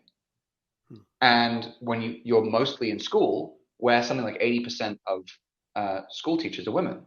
Yep. So most boys for the last 100 years or so have grown up mostly with women as authority figures. And so this creates the nice guy problem of men being boys from a young age, being educated to essentially uh, be constantly rewarded for seeking validation and approval from women. And so this goes into the nice guy behavior patterns are what he's just been taught of be docile and non-confrontational and not masculine and do whatever the woman says or do whatever you think the woman wants or hide what you really feel and what you really want and don't express what you really want and what you really feel for the expense at to make sure that the woman is giving you approval and validation, and you're never risking any kind of confrontation or where a woman might give you disapproval. And we've seen the shift where the man being unwilling to step into that masculine role, which tends to be more disagreeable, right? And going for what he wants and being more physical and leading. When the guy's told like, oh, these behaviors are toxic and they're wrong and they're not right and they're not rewarded for engaging in them in school, then they're not able to step into that role. And so what happens is the polarity gets to the point where then the woman has to start being more masculine to kind of balance it out. Right. And that's not a good thing. So with that, like guys, I don't know if someone has a good definition of what toxic masculinity is, but whatever your masculinity is, it's not fucking toxic. Okay, it's not. It's not even fucking like the pendulum swung so far that like now that Gillette ad, it's like roughhousing at a barbecue is like toxic. Fuck off. Like fucking going up to a, oh, that girl's hot, I'm gonna go up to her. That's not fucking toxic, dude. Like all these things you've been told by society is like toxic or whatever, or this shame that you've been given to be like, oh, my sexual desire is wrong. It's not. It's okay to inhabit and be that be that masculine presence. Do you And find do you find yeah, part of your work then is do you find part of your work is trying to get men out of that frame of mind that them being masculine or taking the lead or being disagreeable is toxic, and how do you do that? yeah. So what I like one of the first, because I'm not saying again that like being direct and whatever is like the only way. But what I Right. tend to find is with most of the guys that I help, the pendulum again has swung so far, and they have a in terms of their ability to express themselves, they've basically been given this like a Ferrari, whatever the fuck, and it can go like if you do the pedal all the way down, you could get up to like 200 miles an hour, right? Mhm. And they've been given this like amazing, like we have this incredible gift of this body and this existence, and we have consciousness and all this shit. We're given this incredible thing, but they're like only willing because of everybody telling them, like, oh, it's dangerous and it's toxic and it's bad and it's evil. They're only willing to really push the pedal down to go like 20 miles an hour, 30 miles an hour. And there's this Mm. whole range of expression that they're just not willing to access because they're so afraid of like crashing a car, of it being bad, of being judged negatively, of whatever it is. And Right. so part of my thing is just like what I help them to do is just to align, often for the first time, to align their intent, like how they really feel, what they really want, with their actions and their words, so that everything is all aligned. So I get them to, again, we go through these experiences, and then by the time we're putting everything together and they're doing a full approach, so they're going in front, starting like eye contact, body language, stopping, getting into a conversation, expressing like this is me. I'm interested in you. This is, I want to have this conversation. They're doing that, right, and getting into like complimenting women specifically, like physically, on whatever it is that they find attractive about them, which for a lot of guys is like I've blown their I minds can't do because that. Oh no. I couldn't possibly say to a girl that like her ass looks good, right? It's like, oh, that's the most toxic thing ever. But when they're doing it the right way, what they're doing is they're just aligning everything. It's like their words, their body language, their intent is all aligned, and just experimenting with what does it feel like to go all the way to 200? Like, what does that look like? And then so that you can calibrate and push back. Because if you're only willing to go to 20, you don't know what calibration even looks like. And a Right. lot of the time, it's the first time where they're like, "Oh shit! I just said exactly what I felt. I said exactly what was on my mind. I told that girl she looked fucking hot, and holy shit!" And most of the time, she's like, "Oh, thanks." All right. So just aligning that, because that's the thing for women. Guys are often scared of, like the average guy, maybe somebody even listening right now, they're like, oh, it's telling a girl that, telling a girl that her ass looks good. That's like, she'd say that she'd slap you. She'd say that you're creepy. And number one, never happens. And number two, when women report, when women say creepy, what they're usually actually expressing is this: they're feeling an incongruence between your words and between your sub communication, your words, your body language, your intent. So Mm. what feels creepy to a woman and why she will express it is not that you're expressing yourself and using maybe sexual language or something. That's not what's creepy to them. What's creepy to them is having a guy come up and use like really use whatever crazy, like something super sexual, but everything else about the guy is like very, very reserved and like nervous. Or Right. Right. or like a guy who is clearly in like by his how he's his body language and how he's looking in there and stuff like that. It's like looking at whatever it is, but then the words that he's using isn't in any way reflecting that. That's so basically Mm. for most guys, being indirect is going to be creepy for most women. And And they that's can feel it, exactly that's like they're exactly being. what I experienced, because I was using all these routines and all these lines, but then I Right. was deep down, I was like insecure, and I was like so worried about being rejected, but I was saying all this stuff like all this like confident stuff, and it just didn't match. And they just look at you like there's something off with this guy. That what's creepy is not aligning those things. If you align those things, nothing you say can be creepy. And it's funny because they're being indirect because they don't want to appear creepy, but the woman can feel that they're not being authentic, which then makes them creepy. Dead on. Bang on. Oh, man. Well, this has been a fantastic conversation. I love talking to other people that are doing the coaching of men and talking about this kind of stuff. Where can other men find your work if they want to work with you? Yes, you can just go to ryanblack.us.